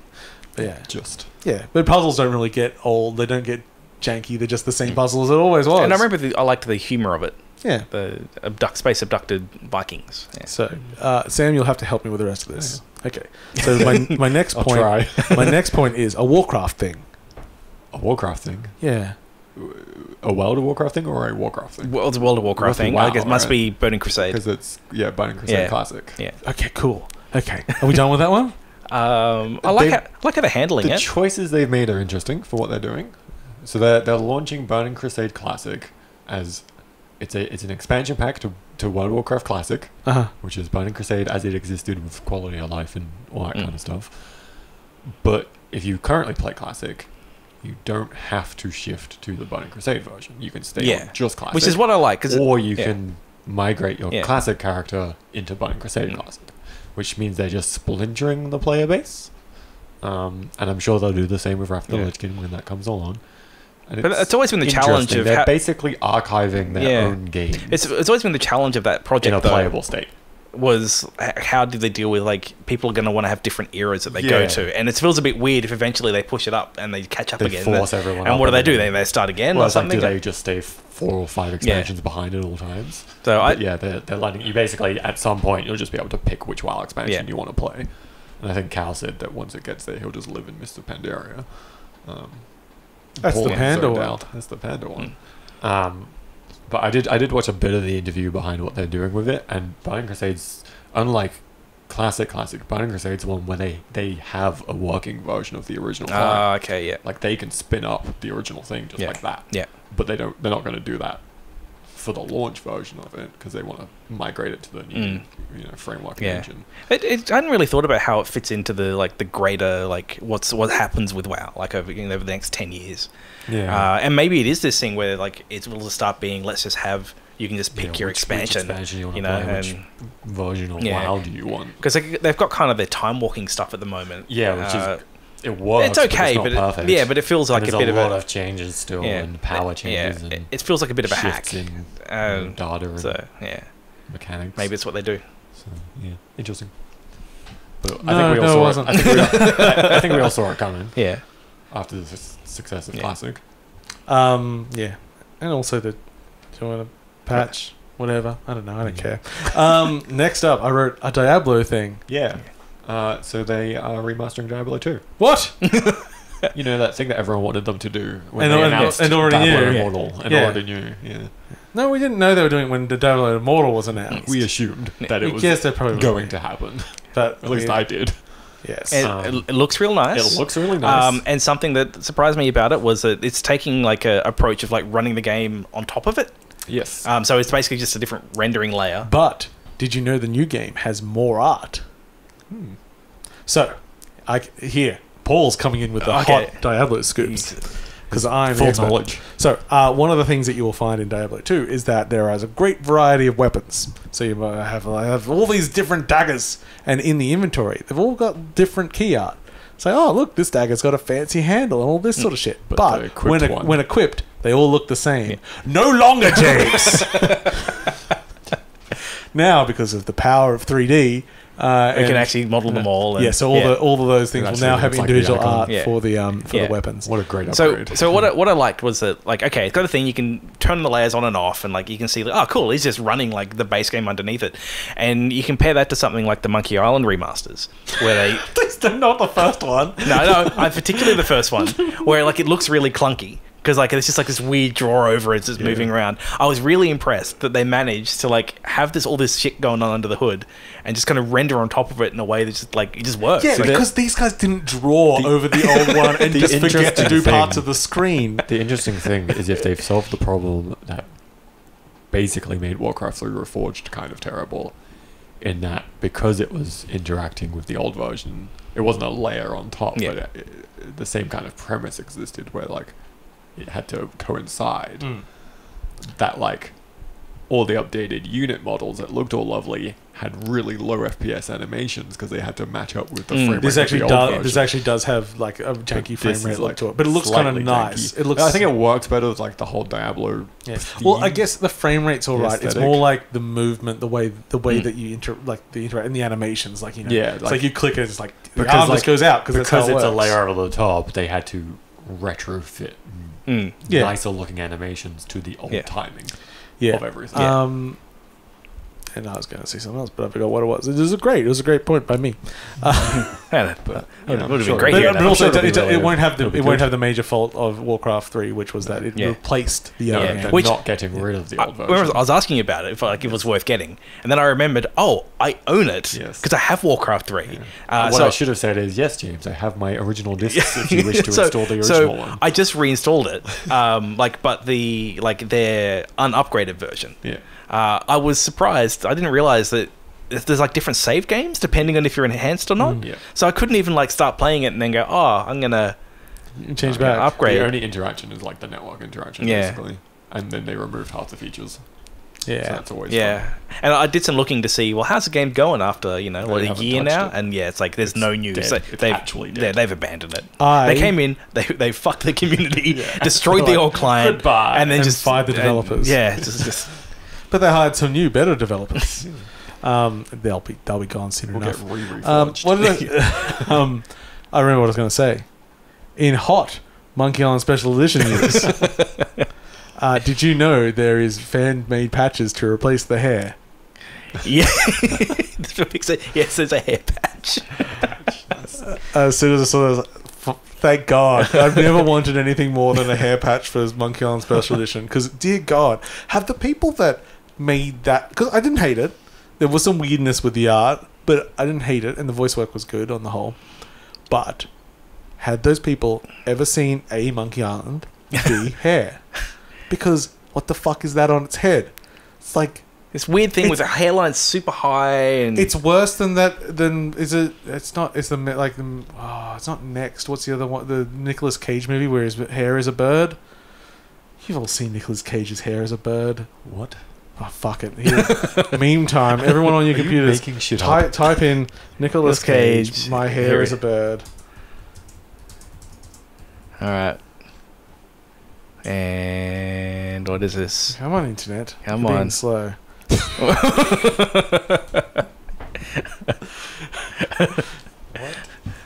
I actually haven't seen this. And now I have. Thank you, Paul. It is photoshopped, but thank you for this wondrous meme of yours. Anyway, so just type that in if you're at home or on a phone or whatever. I mean, so there's comparison to... is it actually in Next? I can't remember, but that's in movie. And they just extended it to be a bird. It's perfect. Next was all right. I love the end of Next. That scene where they're walking through and he's just... he's basically a god. It's basically Groundhog Day, but in a different way. Yeah. It's like, very cool. Okay. No, we weren't done with Blizzard because we had one more point, which was an Overwatch thing. Yeah, Overwatch 2 news. Just some more insights into what they're doing with Overwatch 2 and them going, yeah, it's not out for a long time. Like, we all knew it wasn't going to be. But I find... But it's made me more interested in what they're doing. Yeah. But I'm already... I still play it. Yeah. So, well, it's sort of now, for me, changed from being Overwatch 1.5. Why are they doing this? Yeah, now I see, okay, there's a 2, and now I feel more like the Overwatch 1 is like the multiplayer component of this like bigger... So what they've kind of covered now is effectively like Overwatch 2 is the FPS game, FPS hero shooter, no matter how you want to play your FPS hero shooter. If you want to play 6v6 PvP like Overwatch currently is, you can do that, and you'll play with everyone who's on the Overwatch 1 client. You're saying it's Battleborn. Yeah, it's Battleborn.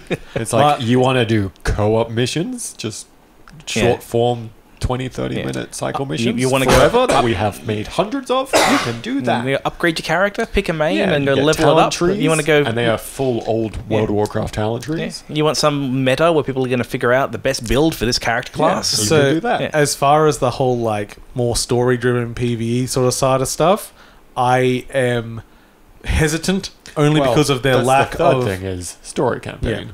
Which is their lack of history in being able to make that kind of content, with one caveat. There's a certain developer that they just bought. That was a support studio for Destiny. Back when I enjoyed Destiny. Back with the good expansion. So, potentially. It looks like from what they've shown of the campaign side of things, which is a long form start to finish story campaign with massive maps, and they've shown like some of the concept art and things like that for it. Like, they know their map design, like from both a multiplayer and a single player perspective, but it is going to be about how they fit a story into the world that they've already crafted, because there is so much like it's just a world with lore. There is a very tiny overarching plotline going on, and what they're doing is they're doing something new past the point that we're currently at. I infuriate people like Cal because they go like, Overwatch doesn't have any story. It doesn't. It's like no, there's no. It's like it's got lore. It's like it's got information. If I have to go somewhere else to find it out, it's not a story. There is no congruent plot happening in Overwatch. There is just a lot of things that it's world building. Like they have a world, and a lot of that world building is based on how excited and thirsty the audience is for certain things and combinations. Not really. There's a lot of comics and shit going on. There's just a lot. There's a lot of short stories. There's a lot of media. There's a lot of hookups in that story. Put a bunch of superheroes in a room. They're bound to get hot for each other. So isn't another thing that when you're doing the PvE, there's going to be like light story moments for the characters? Yeah, so the premise behind the co-op PvE is that the missions are effectively they're hero missions. So they're similar to the current events where like there's a set pool of heroes to pick from for each mission, and it's based around an event that has happened in the world. Can I be me in every level? You probably can be. Sweet. Because like there are two versions. These are the 4 heroes that actually took part in this event, and play whoever the fuck you want. Are they changed anything with Mei to make her piss people off more? Well, one of her talents lets her ice block turn her into a ball that you roll around as. That sounds pretty good. Yeah. So as long as I can drop that wall in everyone's face whenever I want. I believe that's something that extended the wall. Oh, thank you. They haven't shown off a lot of the talent stuff, but what they have is pretty cool. That talent of like going into a ball and like just like changing the character completely. That's what got me excited about like oh cool, I can go in here and like build different characters. The stuff that's been done since they released the workshop in the current like in Overwatch 1, which is the kind of user generated content place where people have made like Cookie Clicker in Overwatch, where there's a boss and you're like firing at it and it just goes down like an idle game in Overwatch. It's nuts.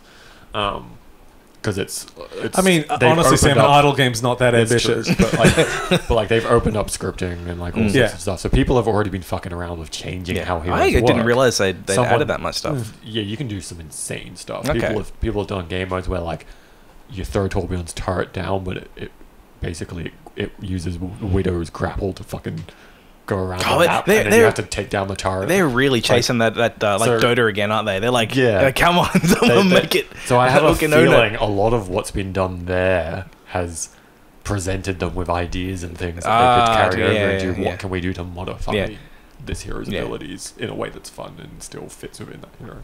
And then there's other things like changing damage types, where like you can make Junk's trap be an electric shock, or like Soldier fires. But has anyone bothered to make Team Fortress 2 vanilla in Overwatch? Not yet, but I'm sure it'll happen. Okay, enough Blizzard shit. They're a developer that exists, and you can like them if you do. That's my summary of the events. Okay, let's talk about another video game. Now, I was thinking about video games that I mentioned. James and I, and not on Sam's list, tried out Outriders. Now, I tried it both on PC and on PS5. Yeah. Because I was told to check out the PS5 version because someone reported a weird fog issue, and it didn't happen to me. It was fine. It looked the same, if not better than my PC, because I've got a 4K TV, and it was nice. Outriders is People Can Fly's new game. It is their go at an Anthem-like, which is how we refer to the genre these days. Yeah. So a game that's kind of okay and is about to die? It might find an audience. We need to change that terminology. It is kind of okay, though. Yeah, like, I didn't mind it. Like, it starts off incredibly derivative.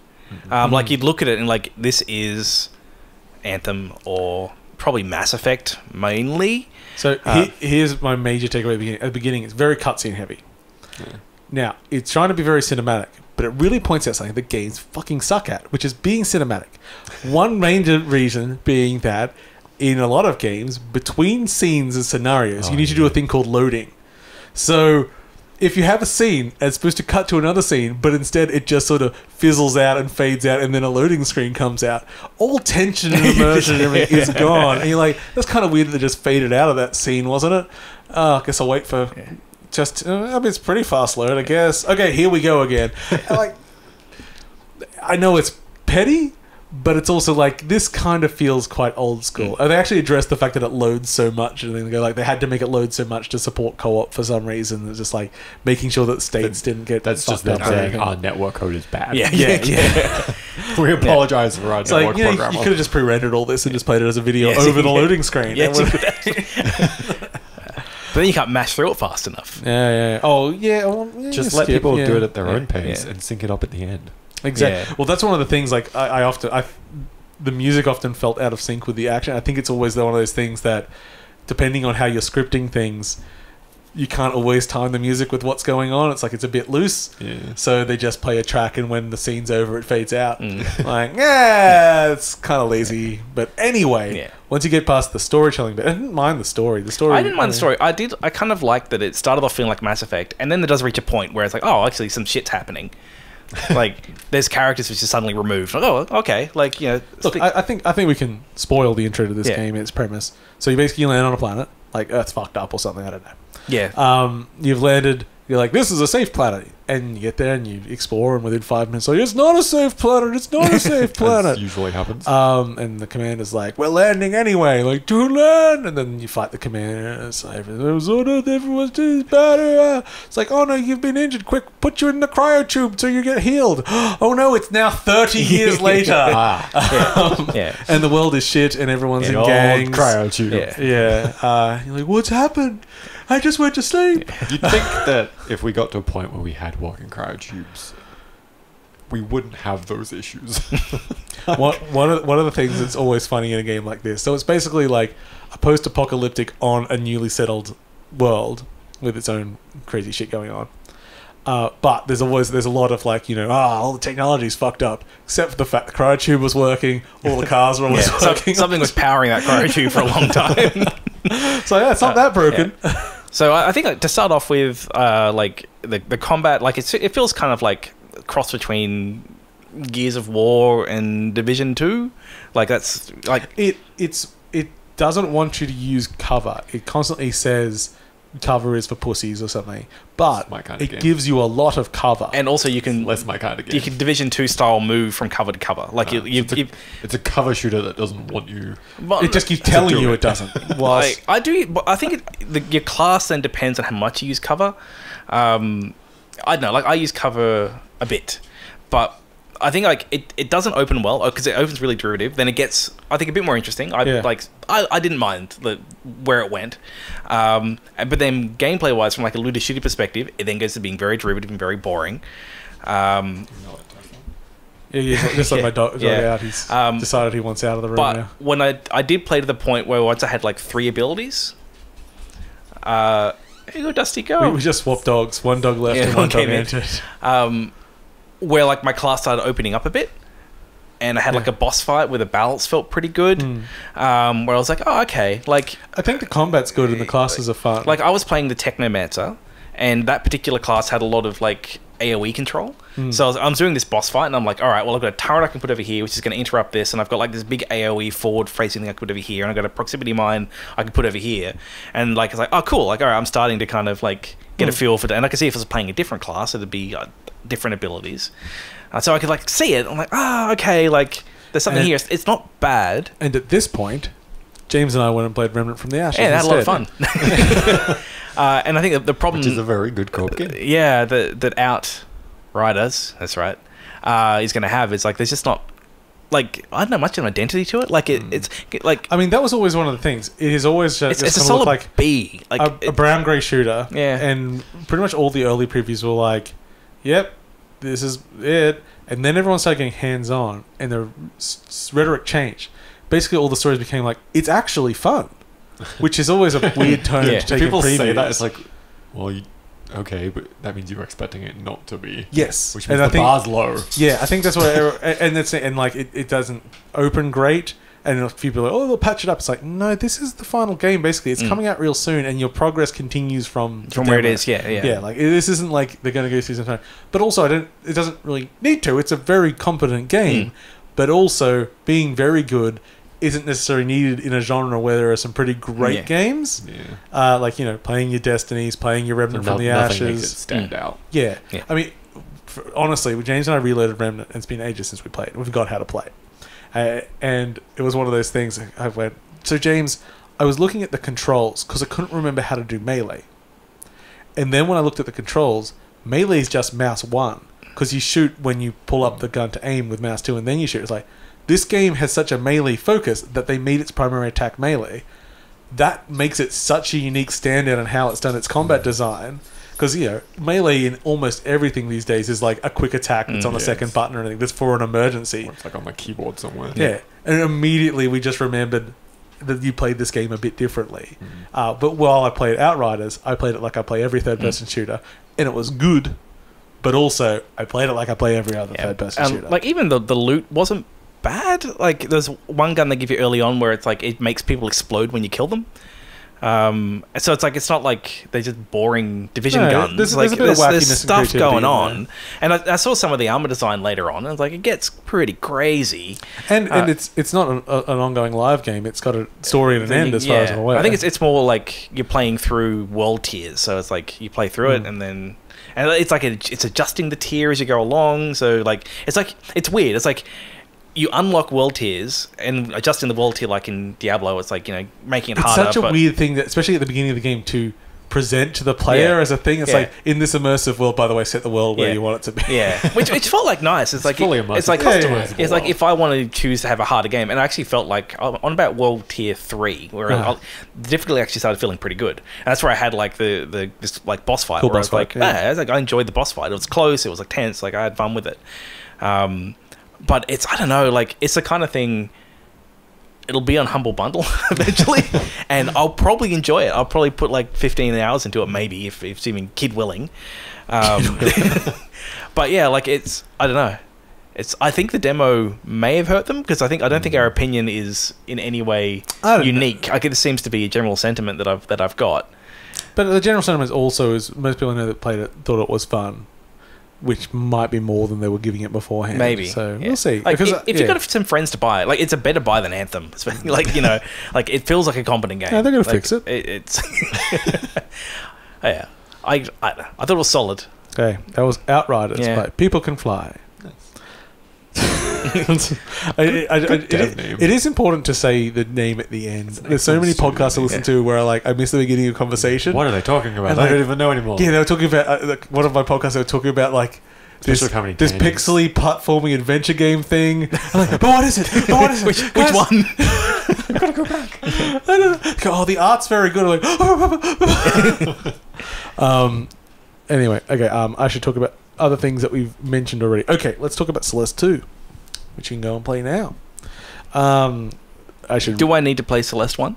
No. Or should I play Celeste 1? Yeah, of course. It's one of the best. That's a silly platformers. question. And not only that, James. Just turn on all the things. Well, yeah, what we're saying before. Just play it. So Celeste is a pixel perfect hardcore platformer with all this accessibility that you can say. James won't get angry. I'd like it to be easy, please. Make this game play for me. I would just wish to experience it, and you can basically get to that point. Yeah, it's the sort of thing that the game has like a double jump, and you do this, and you have to do like all the way infinite double jumps. Yes, in fact, yes, I'll have all the jumps that I want, please. And the game's like, yeah, that's fine, you can do it. I appreciate that. Okay, so I've been kind of cheeky and just calling it Celeste 2. So Celeste, the game is not the original Celeste. There was a game originally that came out for the Pico 8.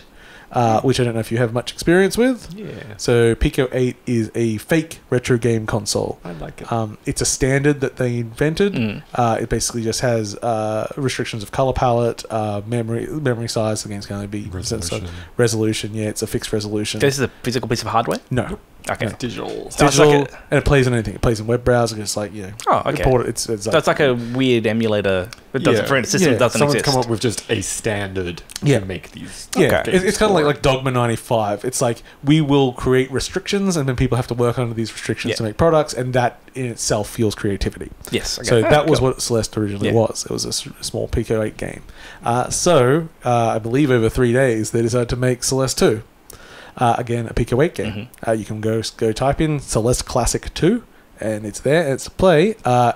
And you can use controller, use keyboard. Controller does feel better than the keyboard generally, because again, it is quite a unforgiving platformer. It doesn't have all the accessibility. I'm sorry, James. Oh, well. But this is Celeste with a grappling hook. I am sold. And that's pretty much the only thing that could have been better for Paul. So is this a template for actual Celeste 2? I hope so. Quite likely, actually. I can't imagine they've been resting on their laurels since all their success. And a sequel would make sense. And a grappling hook makes it can add all sorts of things. Yeah, I'm in. Yeah, so the grappling hook in the I buy it? Well, this one's free already. Just the actual one. Yeah, just send them $20 in the mail. I'm just going to give you some money for when you put this on sale. It'll be interesting to see. So Celeste was like a stealth trans game because the creator kind of didn't realize that was the story they were telling until after they made it. And it's like, oh yeah, because it's very much about identity and your dual selves and everything like that. And then as they themselves came, it was like, oh yeah, I guess it is that. So it may be more overtly that kind of journey in the second, or maybe it's just a totally different kind of journey, emotional journey as well. Because there's a new character in Celeste Classic 2. So we'll see. Maybe it'll be the COVID journey. The COVID journey. you just in a small room, just platforming back and forth between the two walls. I saw my first COVID game on. Might have been on Switch. It's like a dating game, but it's like oh yeah, it's like a dating, but dating in a COVID world, like something apart or something. It's been a thing for long enough that someone's made a game and published it on a console. Is it actually COVID though? I feel like it actually predates COVID. I think it's. I thought it looked like it's under lockdown.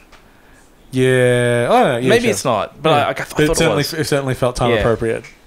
Maybe this really lucked out thematically. Sam's trying to help my dogs, not realizing that my dogs will never leave me. Scratching at the door. He's like, yeah, but I won't leave without Daddy. Open, but I wish to be in this room. I need Daddy. He is everything to me. Okay, so Celeste 2, you can go play it. It's free. It's interesting and it's hard. And it was made in 3 days. I do like games with grappling hooks. Yeah. Okay. This one's just very much a direct fire across and pull you straight over sort of grappling. So like the one in the Messenger. God, I mean, I feel like I should remember exactly how that works, but I don't. Straight across and pulled you to whatever it touched. Then that sounds like exactly the Messenger one. Cool. Okay. Actually, got to check that one. And I wish I hadn't forgotten so much of Messenger. I got to the point where, to the more open part. I went back and played the DLC, and I had to completely remember the whole game. So you just got to the open part. Oh, there's so much more for you, James. Because I really like the do that and then play Celeste. Because I really like the Messenger, but when it kind of got a bit more open. I just felt like I kind of lost interest a bit. I liked it when it was really kind of directed. Okay, speaking of pixely Metroidvanias with lots of gimmicks. Oh hell yeah! Olija, I played, I guess, like 2 months ago. I got a big review out on Z Games when I did it. So, Olija is a pixel. I'll call it Metroidvania Light. It actually doesn't have very many Metroidvania aspects. You can go back and do a few things, but it is actually level based. So you are a sailor. Ship's been wrecked. You've woken up sort of in a different world. And that world is very sort of Japanese inspired, which is kind of weird because you meet a princess there called Olija. And I was weirded out because there's an L in the name, and how can she be a Japanese princess? Because they don't have no L's. It sounds like a French name more than anything. Here's the thing. Developer, Frenchman living in Japan. Yeah. So it's both. Yeah. He is the princess. Yes. Okay. He's he's not the princess. He is the main character, Faraday. Yeah. Was it Faraday? I think so. Or yeah. Anyway, as I say, it's been like 2 months since I played it. Its big gimmick is very early in the game, you find yourself a magical harpoon. And this magical harpoon has the magical power of being able to teleport you to it. It's basically a grappling hook. Kinda. It's a different kind of grappling hook. So, here's a very basic example of how I like to do it in the good combat in this game. There'll be someone that can fire projectiles at me on the other side of the screen. I will throw a harpoon into their face. Hiya! Then... You teleport into their face? I proceed to beat the shit out of all the melee guys around me with just my fists or maybe one of my other weapons. And then when they fire a projectile, I teleport to their face and beat the shit out of them, skipping their projectile and having a wonderful time. The combat in the game feels really, really good. It's really animated. It's a little bit... It's sort of like over-animation, a little bit like our old sort of rotoscope stuff. Like Heart of Darkness, I sort of get a bit of that feeling with it. Yeah. And it's not heavy on the platforming challenges. There's like one section that's a bit I remember hard. From what I'd seen of it, it felt very blasphemous, like in terms of like animation style. Yeah, a little. Yeah, it gets over. Like when you're climbing a ladder, it's not that it's big movements and everything. And one of the things I really love about it is it does a lot of storytelling in the game. And unfortunately, most of them are like little spoilers because they're just kind of fun, but the cutscenes are pretty interactive, so it's like if you're fighting someone in the cutscene, you do actually have to fight them, and they'll have different animation and everything. But if you stop, they'll just be like, "Okay, keep fighting me, bitch!" What's going on? So here's the good news and the bad news. So the good news, James, this is all good news for you. This game, this pixel combat heavy platformer, is easy. It is not interested in punishing you. I think a lot of the bosses I beat first time. So I'll get on the 5th time? Yeah, something like that. Yeah. It's not really frustrating. But all the interactions, because there's a lot of movement-based stuff, and the combat gets quite complex. There's a lot of options, but it all feels good. It's very easy to pull off, very clear what it is. You sort of like... There's a few base moves, and you just apply them to different weapons, and they just do the same sort of thing, but with different effects. It's not interested in punishing you. Problem being, the combat system's really good, and by the time you get to the end of the game, where you may have only near the end of the game, one of the last weapons is only like one act away at the end of the game. You've only sort of just got it and getting a hand of it, and then the game is over, and you never really get to explore that combat system. Not only that. Here's the weirdest fucking thing. I don't know if it was a bug, but I asked and I got no confirmation. You finish the game, you can't go back to the end just before that end boss. It's just done. Okay. It's like restart the game. It's like, but I wanted to play with all my weapons and my stuff. It's what? Like, I have no interest in a boss rush mode in games. I want a boss rush mode in this game. It was so fun to play that combat and do the stuff. I wanted more of it. And it's good, that anyone can get through it. It's only about a 4-hour long game to get through, made by one guy. It's really an amazing achievement. But yeah, I actually wanted it to be harder, which is not something I normally say. But in a world where so many of these games are, hey, you're not good at precision pixel platforming, go fuck yourself. This game's just like, no, I just want you to have some fun, which was nice. The other thing, the sort of main structure of it, between levels, you've got like a little shanty town that you start building up. You rescue people, so you come back and they've built a bit more stuff. You get upgrades there. There's a guy that makes hats. Oh, that's done. And Game over. You get those hats, and those hats give you magical powers. So before you head off on any adventure, it says, "What hat would you like to wear, sir?" Not a problem. Too many hats. By the end of the game, I hadn't even tried them all. So it is like the worst thing about it is that it doesn't fully exploit what it has, because what it has is so good, and I actually did want more. But that's a good problem to have. I'd rather have a game that stops a bit short than one that is dragged out and I'm sick of. Even like when it does like locked in combat scenarios, they're normally quite unique. And what system was that on? I played it on Switch, but it's on everything, which is another one thing. It's like one guy made it. It's like he works for a studio, but he just I think they just hired him and he does his own thing there, because they're just working on like more like enterprise products and stuff on the whole. And the credits are just like, little one-man R&D station. Yeah, I just did all the art, all the music, all the gameplay programming. I love credits like that. It's just like me. Like once you start hitting like the publisher deals and everything, because it was a Devolver join, it's like they've got. We've added 80 people to this list. Yeah. But as far as the actual game development goes, it's mostly. What's that one called? That's Olija. So Olija. I think I remember this one now, because the J looked like it was hard to read. You had trouble with it, and also what you didn't like in the trailer was that the it would zoom out from the screen and everything would get very small. Yeah. So the pixel density would change depending on the zoom level. Doesn't happen much in the game. Only really happens for cinematic times. When it's in game, it's normally at the same sort of rate. Some rooms might have a different resolution than others, but it's pretty consistent. It's not a problem. No. I do remember that complaint now, James. I remember the game with the dodgy font. That's okay. Marquette came out today. I played 10 minutes of it. I've enjoyed those 10 minutes. Moving on. Okay. Time-wise, did you have any restrictions tonight, James? I probably shouldn't be out too late. Sure, that's all right. No, I mean, we've hit I've got a bunch of... I don't really have one. It's just more how much do I want to push it? That's a curfew. James joined my crew on Monday night and we played more Valheim and we went to fight the second boss, which was very good until the point that it became very, very laggy and buggy and nothing really worked anymore. What I found funny is that this new patch out and the guy who runs our server was just like, they fixed the lag in this patch. Like, you can't just fix the lag in a patch. So we'll see. So it's just in a patch and it's just fixed lag. No more lag.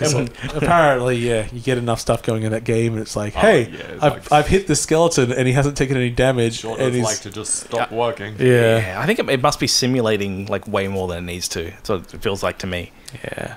But it could be people too far apart as well, and maybe that's like Valheim is because it is apparently, as you cover more of the world, it becomes laggier. At least it did. Don't know where this patch that fixed lag. But it is a team of 5 people made a game that just accidentally sold 4 million copies in 3 weeks at $30 a pop. And they're scaling up. But it's just like, how much do you need to scale up if you were capable of making this game with that content creator rust market? Oh, yeah. But it's so much like all of those games. This is so much more satisfying than any of those that I've tried. The only one that's been recommended to me that I haven't tried is The Forest, which apparently is a bit more driven. I don't know anything about it, no. But Valheim just kind of works, and you can tool around doing whatever. It's just fun logging into the server every once in a while and see what everyone else has done. Apparently, you can this place you can hire servers for like $3 a month or something. Game servers can get pretty cheap these days. Yeah, which I mean, we're just running on someone's home, but honestly, you better just paying for the server. Yeah, kinda. Yeah. Do you have a Baldur's Gate hot take? Oh, the druid. You got some druids. So much fun, man. They've improved that game 500% by adding druids. There is nothing better than turning into a polar bear and sitting on a chair. And then he's got his hands on his knees, and he's got that kind of dad bod fat folds. And it's just a polar bear. It looks like the Coca-Cola polar bear. It's the greatest decision you've ever made. Maybe... So, okay. So, I have a kind of a strange relationship with D&D. Because back when I used to... used to do pen and paper stuff. The kind of games that I normally liked took themselves quite seriously. Screw that. and and also tended to be not particularly gamey. More like freeform role-playing is generally what they've tended to be more. And I have a hard time embracing D&D because it tends to be very gamey and tends to be very silly. Yes. But I'm thinking like Baldur's Gate 3, maybe like when I can actually see the polar bear sitting there. It's fantastic. I may embrace it more. And it still has, like, it is definitely, there's so much silliness that goes on in that game. Effectively, I started playing with my brother again. We started a new game because you can't use alt saves on the new patch at the moment. And we both wanted to play the druid. And he's gone with the type of druid that's mostly designed to do spellcasting. Yeah. And I've gone with the type that gets the polar bear and has the wild shape stuff. So I spend a lot of my time just as an animal. Yeah. Because you get so many uses per rest. So if you've turned into one, you might as well stay as it until you get, your health gets dropped, so you turn out of it. So, like, I'll be walking around. I can't talk to any NPC. It just says you can't speak. I can talk to every animal I see, no matter what type of animal it is, which is great. So there's a lot more interaction. What's the weirdest animal you can talk to? Or the most unexpected, I guess? Animal type or the most unexpected response? Animal both. There's a pig walking around that's angry because his druid master has been captured and he was promised a mate. if you turn into a pig, can you become... you can't turn into a pig. So unfortunately. Lost opportunity. Yeah, there's a bear that's unhappy because a writer is taking down the wrong notes about the story the bear is trying to tell him. Because it's all in fucking bear talk. The story writer's just making shit up. But there's a thing where, like, if I'm walking around as a polar bear, I can still loot things. I can still attempt to pickpocket people. I can still attempt to take things that I shouldn't be taking. When you pickpocket, do you just remove the pocket from the... I wish that happened. Half the thigh. Look, if someone's... Hey, someone's picked my thigh. When an NPC spots me trying to take something, the way the game usually works is it's like attitude minus, and then they get angry. If you do it enough, they'll call the guards and start a fight. If you take enough of their flesh... If I'm a bear, and I try to take an item that's marked as, like, red, as in do not touch... The NPC just goes, "Oi, keep control of your pet." To the other player. Okay, that's or put a leash on that. That's nice. They don't know I'm a druid. Yeah. Nice. They just think I'm a polar bear walking around this town.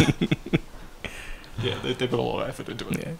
But it's fun and it's become more fun. And with this patch, they've made massive improvements to the look of the game quite a bit. Like visually, it's way better now. The cutscenes have like proper lighting going on. They look like the animations aren't janky as fuck. Part of the starting area past the tutorial intro, they've like completely changed the design and like some of the stuff that's in that area. That makes it look much nicer. So there's improvements happening. Do they have a timeline on when they think it's going to be like Not done? Currently. It's very much just when it is. I wouldn't expect it to be till next year. I wouldn't imagine till next year. No. Like, Larian take their time with these things. Yeah. And it's a big game from the sounds. That's my next plan to play Cyberpunk. Yeah. Next year? Yeah. That's kind of where I am. I'm just like, that'll be... when it's the game we wanted it to be. I don't know if it'll be... Maybe. I actually was never sold on the promise of Cyberpunk, so I don't really want it. I just like, I'll just wait till it's solid. I enjoy it as it currently exists. I'm waiting for all the shit that breaks my style of gameplay to be fixed, and then I'll go back to it. Yeah. Okay, I might just blow through a couple of small ones. I might get back to that game. I've been playing Heaven's Vault on the Switch. Heaven's Vault was the Inkle game, so they follow up after 80 days. So this is a really weird game. You are, I suppose, a linguist. So you're like an archaeologist, but in language. And you spend a lot of the game trying to piece together bits of language, of an alien language, because you're in space. And you have a robot with you, and it's very much about making choices and making your own story going through, as is their style. They are interactive fiction, these writers. It had a very weird style. It still has that style, which is billboarded sprites in a 3D world that go around, and they sort of fade out the sprite at the bottom so they don't have to put the feet on the ground. Excellent choice. I found it really off-putting on the PC, on the Switch in portable mode. I quite like the style. I think they actually have improved it a little bit. It's like, oh no, I get it now.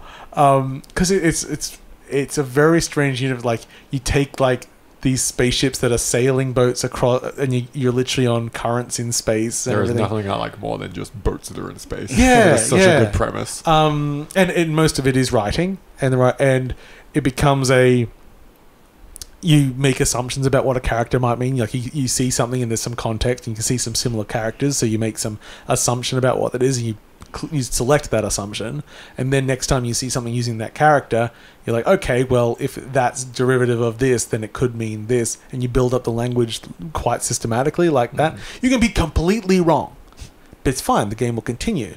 But also, because these games are interactive fiction, they branch a lot and lots of things can happen, you take your knowledge and sort of the knowledge with you if you play again. And you can actually become informed about what it is, so you can uncover more of the story, and that opens up more paths to you. I still have not finished a full playthrough of it, so I have not done that. But yeah, I find if you want a very unique interactive fiction game with a very odd art style choice. The Switch version, and I assume the other version is fine too now, but I did like it portably more than just seemed like the sort of thing I could sit down and... Sounds like the kind of thing to play portable. Yeah, because you go to a planet, you do a little stuff, and then you leave, and like, okay, that's a play session for me. I play it like episodically, so pretty good. Okay, I played...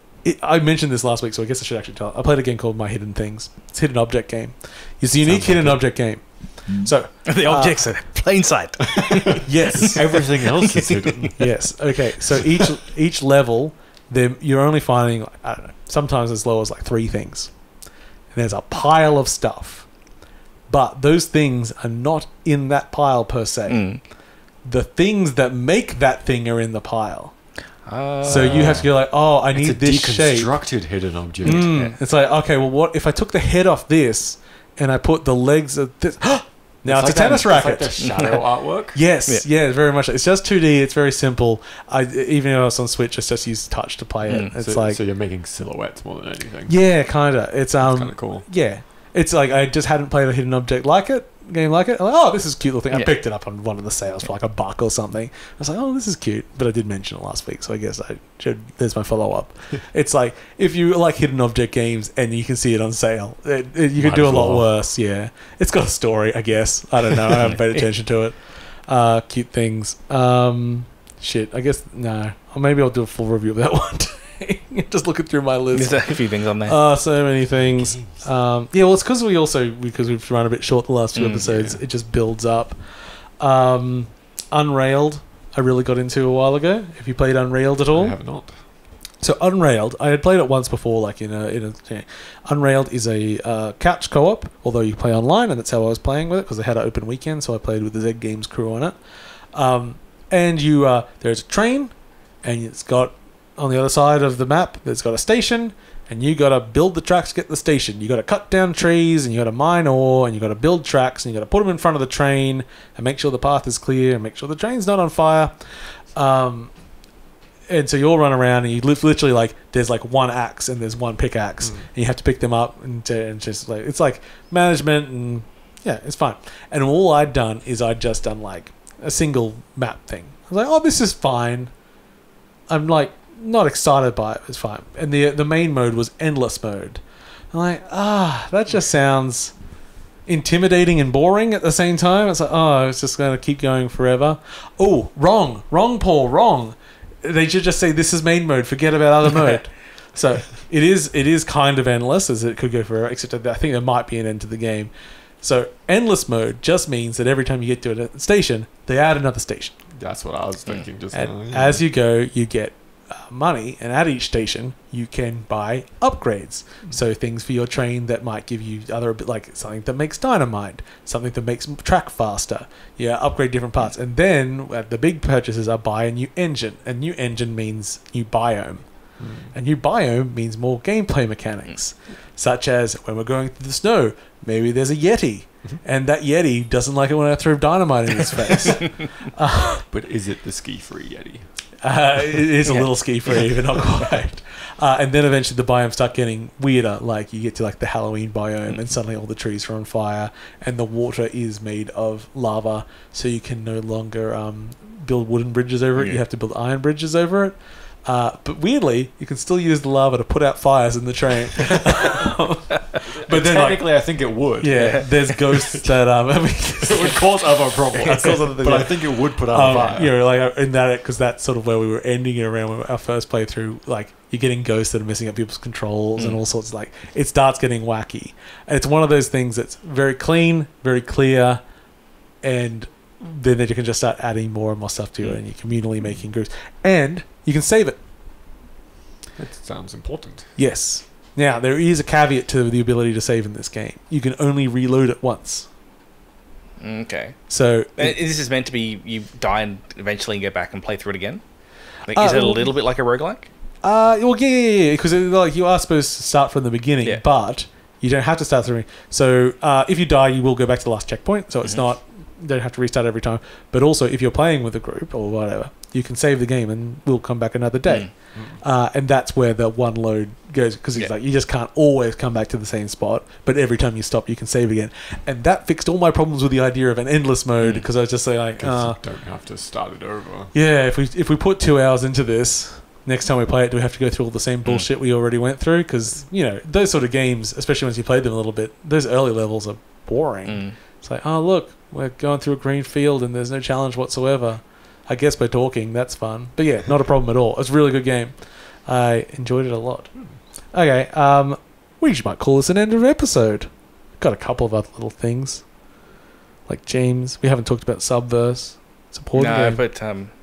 But James, here's my problem with Subverse, real quick. That's right, checking no baby messages. So. There's a it's a high quality porn game. Lots of models that I seem to look very similar to things I've seen in asset stores, but pornier. But there's like a cool like twin stick shootery, slightly bullshit thing. Yeah. And there's also a tactical thing. Yeah, I was surprised how much game was in there. There's 3 game modes. What's the third game mode? The porn stuff. Oh, that's just jerking off. That's not a game. That's serious business. You have to do things. Oh, well, that does sound good. It's an interactive scene. I was like, I didn't understand having those 2. Well, 3 now, but the different major changes in gameplay styles. It's like, what if Honey Pop also just had a beat 'em up in it? It's like you know how like Spore had the 5 different games in one. It's just 2 different genres for 2 different scenarios. It's like if you're down, if you're down on a planet doing stuff, you're playing a fucking XCOM. But if you're up in space fighting up spaceships, it's a shooter. But if I want to jerk off, I have to want both genres.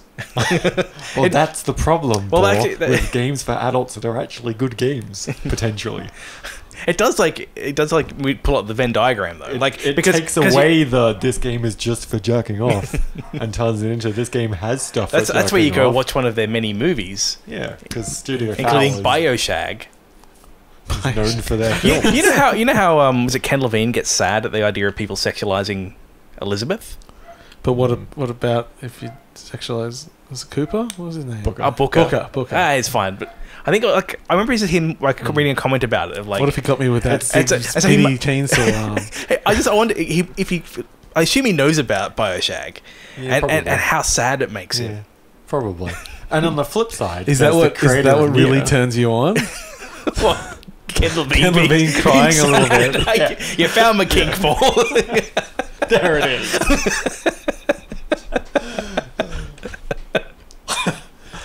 It's the 2 opposite. There's Ken Levine at one end of the spectrum and Yoko Ono at the other.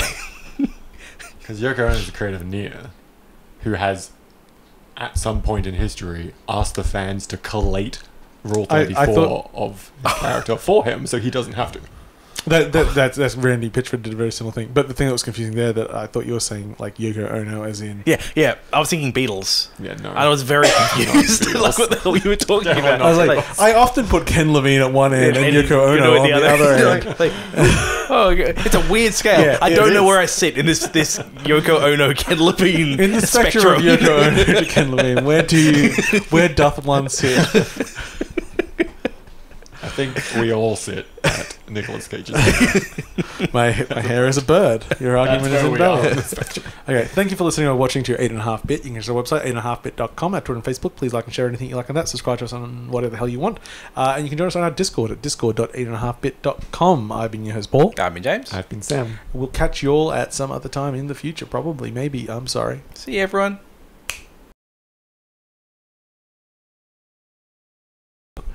Now the crypto show. Because there's not enough of those. Oh, no. Okay. What we need is 8.5 Bitcoin. Oh, we could spin it up. I do know how to do it. We could mint our own tokens. Yes. It could be worth one Paul. I wasn't depressed before. I'm depressed now. Okay.